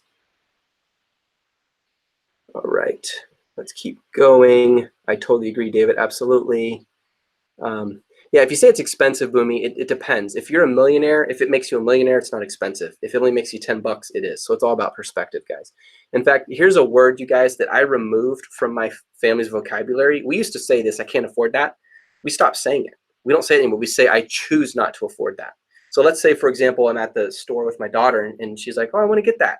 I can't say I can't afford that anymore. It's really expensive. I'd say, yes, we can do it or not. And then she might say, well, I can't afford it. I want to buy it with my own money. And I'll say, actually, you can afford it. You just decide to go get the money to get there. And that perspective has helped me so much in how I view money. In other words, to say I can't afford that is a victim mindset. To say I choose not to afford that is an ownership mindset. What's up, Karen? Good to see you. I love having warriors in here. Just encouraging to me. So do you have to wait until your product is FBA until giveaway? Yes, it has to be FBA to run that, and you have to have a professional account. Great question, Virgil Lover. All right. How much money on average? Great question, EXO. How much money on average do people use to invest plus launch their first product successfully? In my experience, it's around $3,500 per product minimum. That's about that's safe if you launch it really, really well. And it depends on the product category. Some could be up to 6,000. I've seen people do it on 500. Now, if you want perspective, you could say it this way. I launched my first product with a dime. I mean, that's what I started with, is a dime. And I just decided to keep doubling that. So if you're trying to launch a product, you need more capital, you could try this. This is exactly what my wife and I did on a very rainy day. I'll never forget. We walked through the house, and every single thing that we got put sales, doing Facebook, you know those Facebook sales, guys, where you can sell stuff on Facebook, as well as yard sales. And we just started selling off everything that we didn't need. And it was awesome. So that's one way you can generate a lot of capital for whatever you're trying to do. The other thing is we started doing arbitrage. We still do arbitrage. My wife does most of it. She loves it. It's where you just buy and resell, and you can generate a lot of money doing that as well. I just want to encourage everyone here. The way you think about money, if you think about money as I can't afford, or this is too expensive, or this is too hard, you're doing a victim mindset. What you need to do is switch that around and say, I can do anything as long as it is morally honorable and scientifically possible. And the only person that keep me from doing that is me. In fact, I did this with my family the other night, guys. We sat down in our living room. We got out a whiteboard, and I said, everyone share what you would love to do in 2020. And there's many people. And when you do that, it opens your minds to the possibilities. And then after, let's just say someone says, I want to produce a movie. You reverse engineer and decide what are the steps going backwards that I want to take to get there. It's amazing. There was a day when I thought I could never pay off my house. It was over $200,000. I had a dime. I paid it off selling at Amazon. Like, boom, like it works. It's just the challenge was here. It wasn't in my pocketbook. It wasn't Amazon. It was in my brain. All right. After my New York account gets approved, what is the next move? So the next move is you need to start selling, like immediately start selling. Launch your product. Seth Knight, what would you say the average profit margin of these sellers? 40%. On average, it's 40%. That's what I'm seeing across the board. When people launch within our community, and this is true for almost all Amazon sellers, you're not profitable for about the first month. And then by the second, third, fourth month, that's when you start seeing profit, because you have to spend money to make money because you're running your PPC ads. But if you spend it now and get it going, then you're going to start making a lot more money 5 months from now than if you're super conservative and overly careful.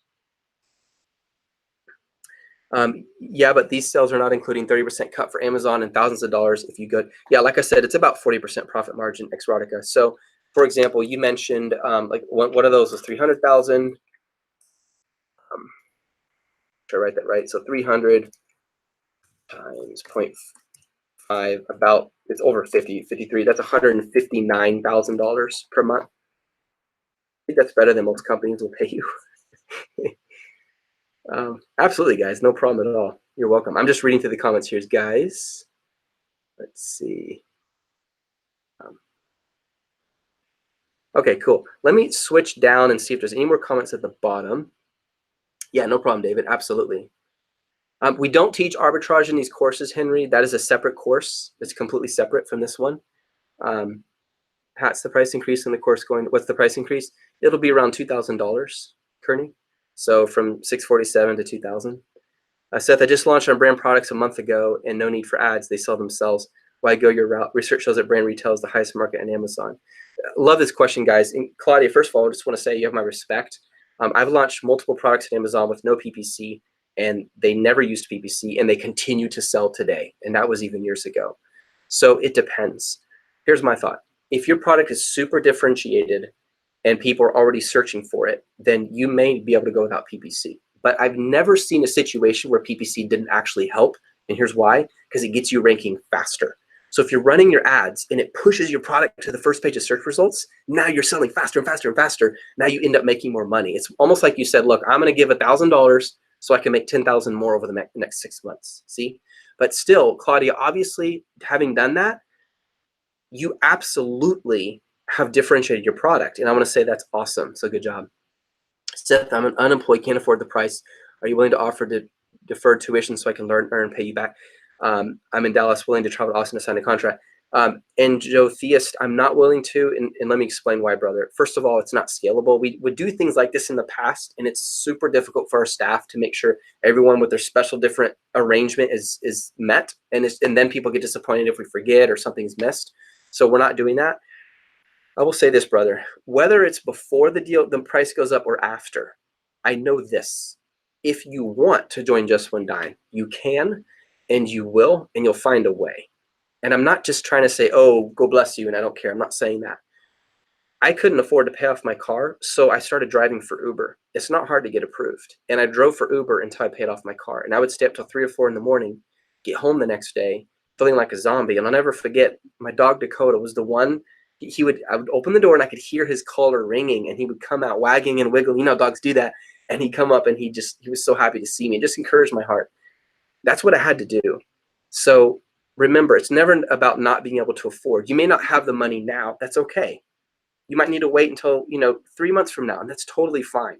Just don't ever let price be an obstacle to success, you guys. And I'm not just talking about Just One Dime members. I'm talking about anything at all. Think longer than that. And if you run into a problem, find a solution. See what I mean?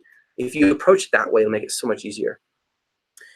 5 hours per week of training. Yeah, and it is group training, Michael, just to be clear, not one-to-one, it is group. You'll still get a one-to-one with a coach. And if you want more one-to-one, you can do that. That's a different membership, and it costs more. What is the general method of operation of a training meeting? So it is all done through a private YouTube group, kind of like this. It's a group of people. They're generally not huge groups. Through all boards, you can watch the replay later, and they're interactive. So you have part presentation, part Q&A. Very similar to what I did today, actually. Very similar. I hate customer service on Amazon. Sorry, guys, it scrolled up. Let me go back. Darlene says, I hate customer service on Amazon. They're all from another country, can't understand. I totally feel you. I felt the same way, Darlene, and I get it. A lot of the frontline employees know less about Amazon than we do. It's true. Like, I've talked to them. They're like, yeah. And I'm like, no, this is correct. And they're like, no, that's not. I'm like, go talk to your boss. No, I know. Back and forth. Finally, their boss gets on. Oh, yeah, you're right. Yeah, I understand completely. And it's annoying, I know. At the same time, Darlene, if I had to choose between if I had to start all over, if you took away my clothing, strip me naked, I don't care. Take away my house, everything. Take away my nice little Tesla, I don't care. Throw me on the street naked. If I had to start again, you know what? Find a freaking way. I would go start. First, I'd beg until I had enough money to eat. Then I'd go find a job somewhere at McDonald's. I would just do it. There's no room in my brain for I can't. There's no room in that anymore. There used to be. I refuse to believe that and live that. And it has blessed me so freaking much, you guys. And I hope that's your mindset too. I promise you guys, 80% of success depends on what's in your head, not what's in your bank account, not what's in how you were raised. Though that obviously affects us, right? We have to get through those triggers. Can we do fulfillment from China and straight back to UK or US Amazon warehouse to sell on Amazon? So if you're Dulon, that's a great question. If you're selling on Amazon China, then yes. But when you say straight back to UK or US Amazon warehouses to sell on Amazon, no. So if your Chinese supplier is building the product, they can ship it to the UK fulfillment center or the US Amazon fulfillment center. But if you're selling in China, that's different. Then you have to ship it to their warehouse. I hope that's making sense. Your question's confusing me a little bit. Is it profitable for sellers that are established in EU to get in Amazon US? Adrian, this is what I tell all of our UK people. We have a very strong European community. They just had a meeting a couple weeks ago for fun in London. We also were in London back in September and got to meet a bunch of them, which was awesome. I'll be going there again soon. I would start in US. If you had to start over, I would start in .com because you'll make more money. Yes, 100% it is profitable to get in the US. You'll make more money in the US than UK. It costs more to get going, yes, but you end up making more because of the demand. And just so you guys know, Amazon does not make any money so far, based on the latest reports that I read. They don't make any money on Europe, third-party sellers. They've lost money. They spent more money setting up the warehouses and all that than they've made money back on third-party sellers, but they do make money in the US. So getting in the UK now is smart because it's easier, because Amazon's restrictions tend to get more strict as they get more established. So getting in early is smart. But to answer your question, absolutely, Adrian. But I would research the US. There's a lot of similarities between UK and US, except I know we talk a little different. But I would research the US market regardless and make sure there's demand for your product and use the same criteria that I showed you. Rohit, question, your opinion on Amazon Indian market. It's a difficult market because in India, people have they have a mentality of returning items. I buy it to test it and I return. So the rate of returns is extremely high. Now we have a whole Indian community in our membership. They also meet. They also have a Skype meeting chat where they talk every single day and encourage and help each other, as well as our main community. This is what's cool about Just One Dime, guys. We're in so many countries now. We have all these sub communities of people helping each other. And when I say help, I mean help. Like, hey, I need help. Could you help me? Yeah, let's talk about this. Like, that's the kind of mentality it is. And it's monitored by Amazon expert coaches and leaders with Just One Dime. So back to India, yes, there is potential, but it's struggling. You know, is there opportunity? Yes, there's some people in India making a ton of money, a lot of other people making none because the market's not consistent. And like I said, the high rate of return is something Amazon's trying to figure out. So if I was in your shoes, again, I would start in the US, then branch into India. By the way, guys, it doesn't matter where you live in the world, you can sell on Amazon.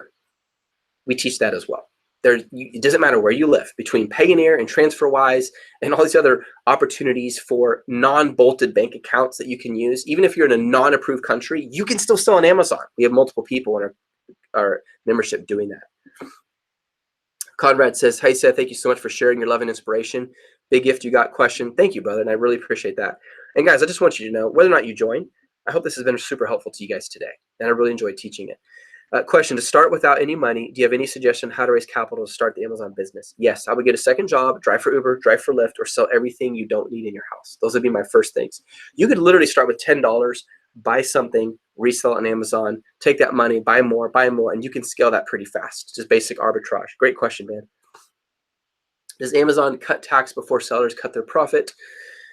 So if you're referring to sellers tax, then yes. I think I'm confused. Does Amazon cut tax before sellers collect their profit? I didn't read it correctly. So Amazon will pay you. Yes, so when Amazon pays you, the tax that was collected for that, you're responsible to pay that to your state if you're talking about sales tax. However, Amazon's setting up a system where they very soon may be starting to distribute that for you, which is awesome. If you're talking about income tax, it's completely different.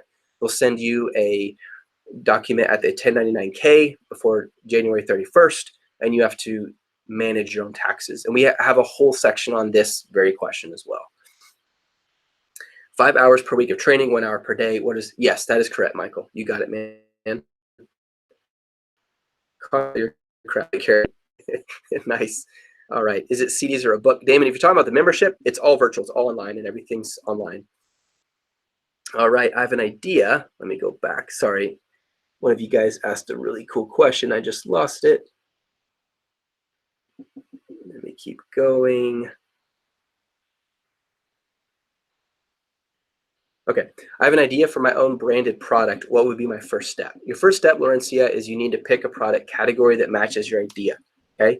The second step is you need to start researching and finding out, is there demand for that idea? It doesn't have to be the same product, but remember I used the illustration of the umbrella versus the hat versus the sunscreen? 3 different products all can serve the same purpose, protecting you from the sun. And then I would follow the steps that I taught here today. If you're really looking for help, join us. Like I said, our prices go up. We can help you.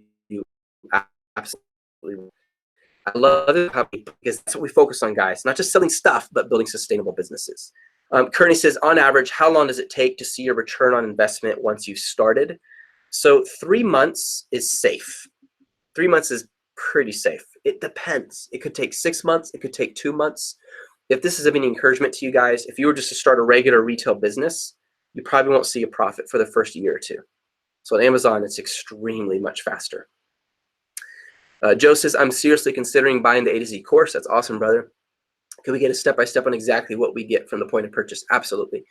So guys, as soon as you sign up for the A to Z or the Pro, you will receive a welcome email from me. You'll receive with all the information you need with the login details, so you have access to the 5 different courses. You will also receive a one-to-one an email from one of our Amazon expert coaches, and they will email you to set up a one-to-one meeting, and they will meet with you.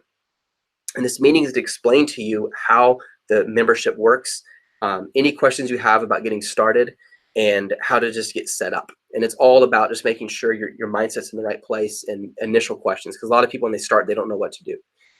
In the first course, you'll first have access to the first course. It tells you step by step exactly all the steps to take. Anything from starting your business to doing taxes correctly, to setting up insurance if you need that, to understanding Amazon's expectations, to getting a trademark, all of the steps. We built this, guys, in a way that allows you to build a legitimate, sustainable business. We do all the training possible as long as you give it. Here's my suggestion. And guys, I've never seen a single Just One Dime warrior not succeed who did what I'm about to tell you. If you just give it 2 hours a day, just 2 hours, because I know some of you guys, a lot of you guys have a regular job right now, 6 days a week, and do that for a year, I would be shocked if you didn't see at least a modest level of success. Some have done that and they reached up to 500, 1,000, 2,000 profit a month. That's worth it. Others, 10, 20, 30, 40, 50,000 a month, as you saw in some of those screenshots I just shared with you guys. Let me know if that's helpful, Joe. Sorry, guys, the allergies here are crazy right now in Austin. So if I sound a little bit nasally, that's why. Hey, Seth says, A Prime, is there a tool program which allows to export ASINs from Amazon search results for a particular keyword? Yeah, I used to use Keyword Inspector for that. I don't like to anymore because some things around that I heard, I don't know, got really shady around that tool. And so I stopped using it out of fear that my data would be used, and I didn't want that to be misused in any way. But what I would do if I was in your shoes is I would start with keywords. I wouldn't start with ASINs. I would start with the keywords themselves and find which ones are ranking like crazy and ask why. And then build your product off of that. But even before you do that, I would start with a product category. What is better, to launch many variations or only some and then add to more variations? Great question, DJ. So when you launch a product, it depends on the market. So for example, let's say I'm launching a clothing product and it's natural. If I'm, let's say I'm selling a shirt, I'm going to do a large, let's see, a triple XL, double XL, XL, large, medium, small, extra small, because people are different sizes. So that would be a natural one. If you aren't sure if there's a demand for it, because let's say it's a coffee mug and you're wondering, should I do brown, white, and black or just brown? There's two ways you can go about doing this. First, what is popular right now? Okay, that's popular. Now, if you just sell it and the only differentiation of yours is the same color, not a chance. But if your differentiation is, a handle that a lot of people want, then I would go with the same color. You see, because you did differentiate in one area, so people have a reason to buy it, even if it doesn't have reviews yet, but the color is safe. But if people are saying, I wish they came out with a white version or a blue version in the reviews, then that's when I would say, okay, I'm going to do those variations. So all that to say, study your audience and make a decision based on that. I wish I could be more specific, but it depends on so many factors. Great question, though. All right, let's see. Think and Grow Rich. Yes, the power of positive thinking, 8 pillars of prosperity. These are all awesome, David. Thank you, man. All right, is there a tool I got that one. Does Amazon refund shipping when an item is returned? So they're supposed to, but they don't always. And their entire program is built to make sure you get all the refunds that you need when that happens.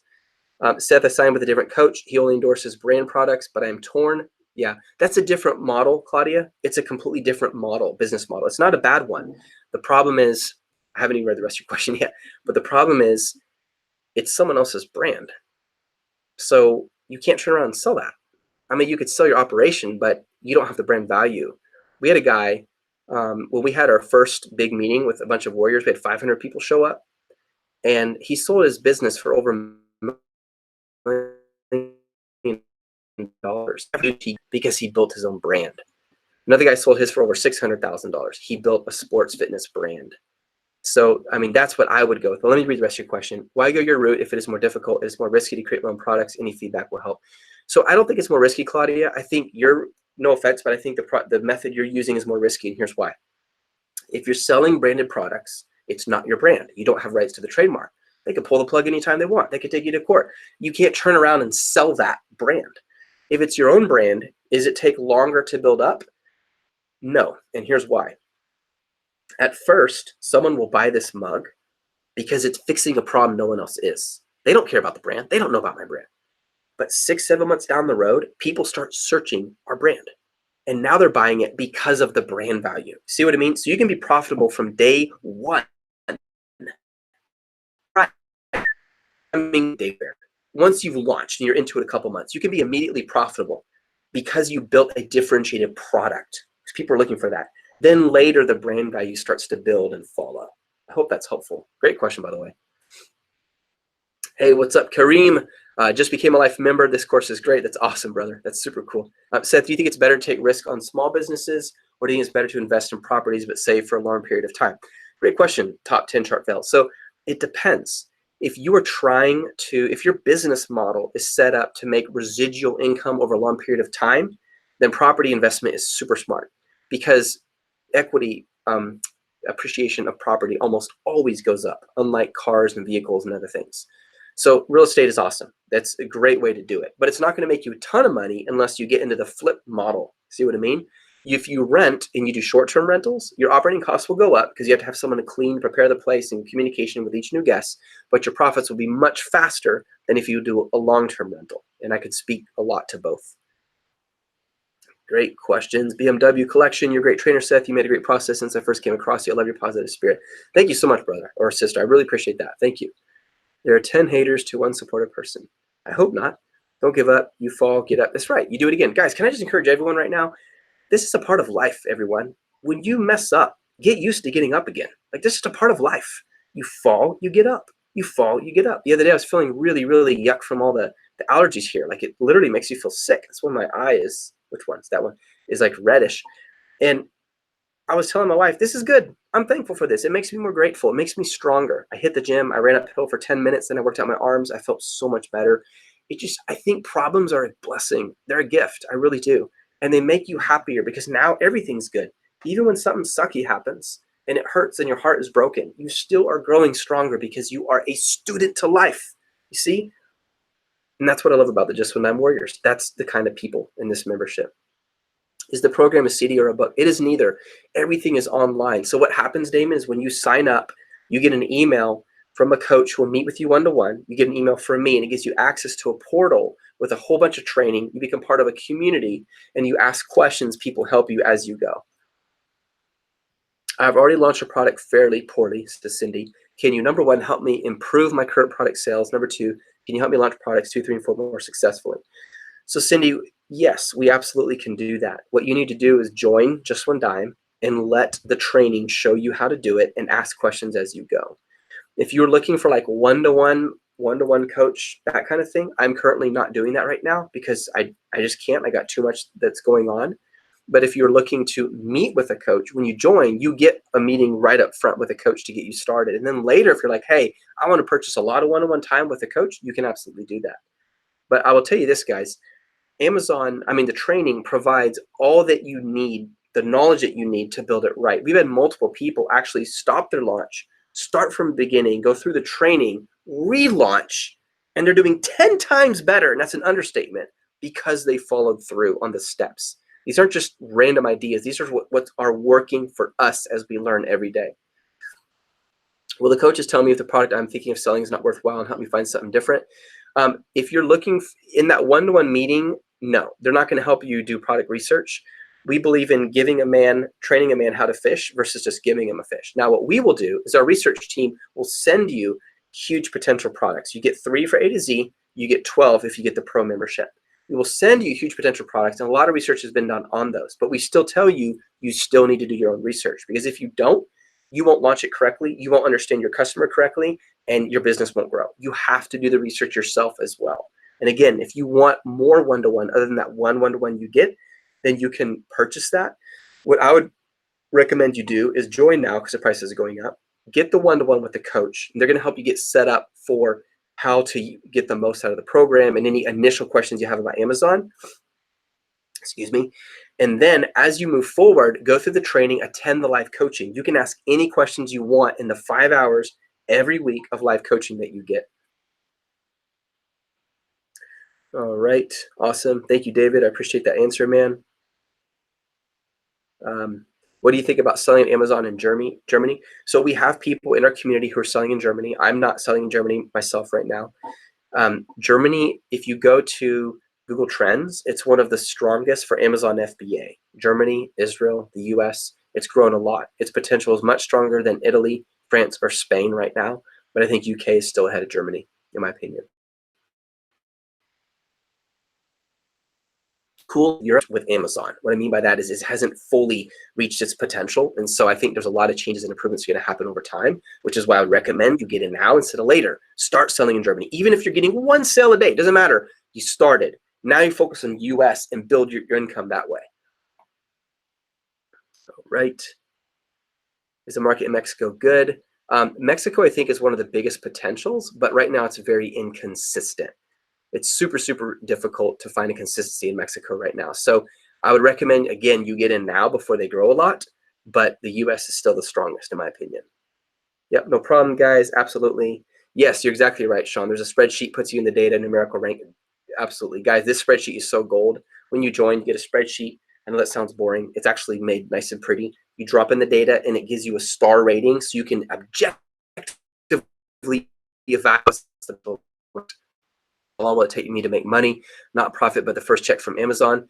So you can use let me go back. I was about to talk about payability, but I won't yet. So Amazon sends out the money every 2 weeks. And as soon as you sell a product, the next 2 weeks later, they will send you a check and they just keep automatically doing it. We set it up as direct deposit. So just boom, it's ACH. It goes directly into our account. What are the elements that show you a niche if it's a good one? Two things. Number one, I'm always looking for a niche of a niche. So in other words, you could say, Seth, I want to sell microphones, but I might say, actually, let's focus on podcast microphones because there's a growing number of podcasts in the world right now. A lot of people who are nerds about podcast microphones love getting the right one. And let's build one that's specifically for them and solves a lot of problems. See? So that's the first thing I would do. Second, you have to look at the demand and the competition. You need to understand what people are searching for. We have training in the find section that shows you how to find what shoppers are searching, but no one is buying. And when you do that, by the time you launch, you're so far ahead of the competition because most software doesn't show you that, by the way. No software out there can show you that right now. It puts you way ahead of the competition when you do that. Because by the time you launch, people are like, what? And most people, they don't have the time or the knowledge to do it this way. But we teach you how to do it so you can launch. One of our guys, he went to China with us. He launched a product. He used this method. He sold 1,600 units. 16,000 units in 3 months. Boom. Do you have a community in Australia? Yes, we have a very strong Australian community, Dibs. We actually have an Australian coach. Her name is Amanda, and she does an Aussie webinar every single week. And we have a separate group for them as well as the main group. If I join just one time, how long it take me to make? Oh, got it. I already answered that. How is the training structured? Is it via Skype where you study on your own? It's both, agnotheist. So it's a combination of both. It's not through Skype. So when you meet with a coach, that's a one-time one-to-one. That's over a video chat on Zoom. And then the rest of it is either in a community group where you can chat questions and people answer. And then you have your live group coaching where you can ask questions live 5 hours a week. You have that option. And then you also have study on your own. It's a combination. Let me explain to you guys one of our goals. The way we set it up is to train you not just how to sell on Amazon, but to train you in how to be an entrepreneur, how to build a business, how to become a stronger, more ownership-taking, more intelligent, more successful, wealthy person. Like when you succeed, that makes me happy. When people send me screenshots, I'm like, yes, this is so awesome. Just the other day, someone sent a screenshot, $200,000 in the last 30 days. $200,000, over 40% profit margin. This person's been with us just over 2 years.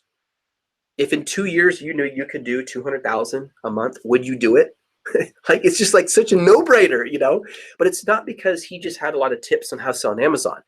It's because he's learned how to build a business. He has changed so much and become more protective of his time, takes ownership for his mistakes. Like you can see the results in his life, a direct result of how of the training that he's received, not just the how-tos in Amazon, but how to build a business. Because I'm not interested in, people just sell on Amazon. You need to be successful. You need to make profit. You need to make money, All right, let's keep going. If we start with A to Z, can we upgrade later to the Pro? Mark, we're currently not doing that. So if you want, here's the thing about the Pro, guys. The Pro includes stuff you're going to need to get anyways at some point, but you'll end up spending a lot more money if you don't. So if you had to choose between the two, get the Pro because it will save you money long term. But if you're really tight on funds, then that's totally fine. Just 1 second, guys. Sorry, one sec. My nose. The allergies here are so bad right now. I promise you're not making me cry. All right, let's keep going. Let's see. Keep reading. A website comes with a training course. Can we see an example of what you're talking about? Yes, Michael, if you go to the landing page, you'll see it. Just scroll down. Here, I'll chat it for you guys here in a second. But yeah, it does come with a website. Our team will build out a full website for you. It's fully owned by you. You own the domain name. You own everything is yours. and they teach you how to use it, add products, edit products, remove products, and so forth. It's an e-commerce website. Seth, you showed profits in different students, but did not say anything on how long it took for them to get there, how much they invested. Yeah, I mean, I could do that if you want me to, Claudia. It'd take a while. So I can tell you what average it is. So on average, our students are 40% profit margin, and that's after they've launched a product and they've begun to rank. That's on average. An investment can be anywhere from $500 to $6,000, depending on the product category. How long? It can take anywhere from, the shortest I've ever seen is 1 month, but that's super rare. But start seeing a gain, and you're ranking and you're growing and all that. Hope that's helpful, Claudia. All right. What's the best way to find products, is Nadia. Nadia, if you watch this video again, I show exactly how to do that, and our training does as well. Seth, I sent my first product by sea. It takes too long, and by air it is very expensive. What is your suggestion? Great question, QLN Hood. So sometimes when I launch a new product, guys, I will ship by air because, look, don't just look at money, okay? And you need to look at people, time, knowledge, money. You need to look at all 4 assets. A lot of entrepreneurs, they're just looking at money, but that's not your only asset. Because remember, time, which should be right here, is also becomes money for you long term. So sometimes I'll launch a product that is expensive to ship by air and it hurts my profit margin, but it's a small batch. It's like, let's say, 120 to that launch to get it selling as much as I can. While that's happening, the next batch is being shipped by sea. This is the one that I'm going to make money on. This is the one that I'll be profitable on. See? That's how you do it. So you want to balance your resources. And the way I teach people is anytime you have to make a decision, you need to look at all 4 resources: people, time, knowledge, money. Which one do you have the least of? Protect that one. See? All right. No problem. James M. Johnson, what would you like to hear more specific? Nom nom, $2. Cool. Thank you, guys. That's super nice of you guys. Thank you. Yep, that's exactly right. The course shows you 7 different ways to research products. Is there 2 different Facebook groups for A to Z and Pro? No, it's the same. It's the same Facebook group, Ted. All right, I already talked about the niche, Kearney, no problem. What are the elements? I talked about that, James. Dude, I've been watching every day on Instagram. I just purchased A to Z. I'm a member. That's awesome, Henry. Boom. Welcome to the team, brother. Brother, my hope is that you grow with us for a long time and that you absolutely crush it, not just on Amazon, but in life. That is my hope and prayer for you, man. Yeah, isn't it crazy, Darlene? The cedar's insane. Like, my voice is a different voice right now. Oh, you guys like the mug. Thank you. I appreciate it. Yeah. Yes, this live video, guys, will be on YouTube. Absolutely, 100%. No problem, Adrian. I plan on using the profit I made from the RA to get the course. If you get to it, one more question. Is a one-on-one meeting in person? It's via Google Hangout. Yeah. Because, Joe, we have people in 90 different countries. So the in-person would, at this point, is impossible. Maybe someday. But yeah, it's on Google Hangout. Great question. It's actually on Zoom, which is similar. All right. Yep, I just answered that, Alex. So if you're paying for ads, does PPC get lower with time as your keyword becomes more relevant? So it's not the keyword that becomes more relevant. It's your ranking gets stronger, your organic ranking. The idea is if I search, okay, look at it this way, Marcin. If I search for Celtic tea mug and it pops up on the first page, it's ranking well. Organically, not with the sponsor. So first you're going to have it show up there through a sponsored ad artificially because you're paying for it to be there, so that later it starts ranking organically without the ad. See? Thank you, Sean. I really appreciate your help in here, man. Thank you, brother. No problem. Top 10. All right. Thank you, guys. Guys, I'll tell you this. No matter what happens, I mean, really, no matter what happens, I can choose how I respond to everything. I'm 100% able to choose. And you are too. And I just encourage you guys, approach life that way. It's so much easier and more enjoyable. Just look at life as no matter what happens, good or bad, or feels good, feels bad, it's ultimately all good because I can learn from it, or it's just simply encouraging. And then you can't lose. Everything is a blessing. Everything becomes a gift. That's real. That's not fake, you guys. That's something that impacts how you treat your family. You know, if I'm starting to say something and it's depressing and they're like, wait, why am I saying that? I'm speaking death. And I can catch myself and say, no, Seth, you don't need to live that way. And that, I think that ties in with entrepreneurialism at a massive level. All right, what is the difference between month-to-month payment mentor and the one-time payment plan? Yeah, month-to-month mentor payment is $9.97 a month. It means you get 4 one-hour face-to-face meetings every month. If you email Seth@justonedime.com. I can send you the link for it if you want to see more information on that. Here, guys, let me give you something really quick, okay? You guys go there really quick. Where everyone click on that. Just chatted it here in the chat. Can you guys see it down below? No problem, Karen. Absolutely. I'm super encouraged that it's helpful to you. That's awesome. So if you guys click on that, it should answer a lot of the questions about the membership. I don't mind answering, but I'm going to have to run here pretty quick. So I just want to make sure you have it. I don't think I added it in the description of the video, but I will. Yeah, no problem, Kevin. You guys can hear it. The nose problem. Very hard to deal. Let's see, I'm reading your message, Tom. Manufacturing company, they luck, big platform like Alibaba, very hard to deal and trust them if you have good recommendations. Yeah, absolutely, man. So I do trust Alibaba because Alibaba is not the supplier. It's a business platform for other suppliers. Kind of like Amazon is a business platform for third-party sellers. So Alibaba is a business platform for suppliers. So if you use their criteria, and we teach this in the membership very clearly and step by step, you can find extremely legitimate suppliers. 95% of all my suppliers I have found in Alibaba. No problem, Ray. You got it, brother. Will your course offer contacts for suppliers, product photographers? So yes, we do, Lisa. We do. The pro membership will give you up to 4 contacts of suppliers for the product type you want built. But we also teach you how to find suppliers too. We want to give you a fish to help you, but we want to teach you how so you become strong. For product photographers, we don't recommend anyone right now, but all you do is just ask in the group and you will get a ton of responses of people who are so helpful. The community itself, guys, is alone worth it. It's incredible. All right, guys. Well, I literally am trying not to sneeze, so I'm going to go. Yes, Richard, you can pay in installments. You just need to email me, Seth@justonedime.com. The price will go up to $2,000, guys, in 2 days. So yeah, one last time, guys. You know I'm not the pushy type of salesperson, but I'm very direct. If you are excuse my nose, if you are dead serious about building margin so that you have time to do the things you love with the people you love, then you need to join Just One Dime. I say that unashamedly, confidently, you need to. If you're the kind of person that takes ownership, if you're the kind of person that whines, complains, criticizes, you won't like our community because there just aren't that many. There's no one like that in there. They're like awesome people.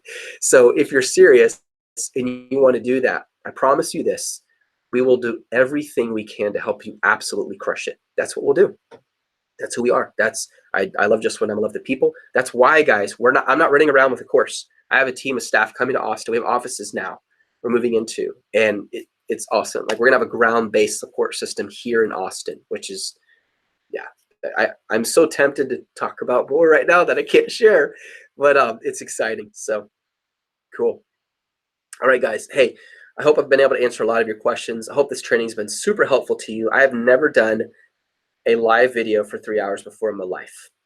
This is awesome. I did it. Yes, it was awesome. I really wanted this to be. I didn't expect it to be this long, but guys, have an awesome day. All right. Yes, Lisa, we do talk about social media marketing. Yes, we do. It's not full on social media because it focuses on Amazon, but we do have quite a bit in there on that topic. But by the way, guys, we're updating the course every single week. We added over 80 videos in the last 3 freaking months. So yeah, you're going to get more. When you join, you just keep getting more and more value. That's for sure. Yep, in 2 days, guys.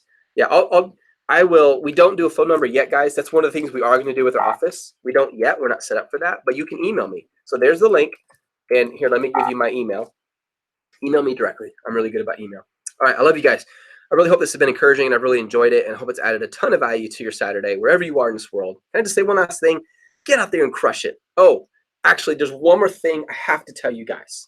This is so important. I almost forgot. Okay, you ready for this? This is so important. Don't ever forget this. And this is only for you guys to know. Don't tell anyone else. I'm Batman.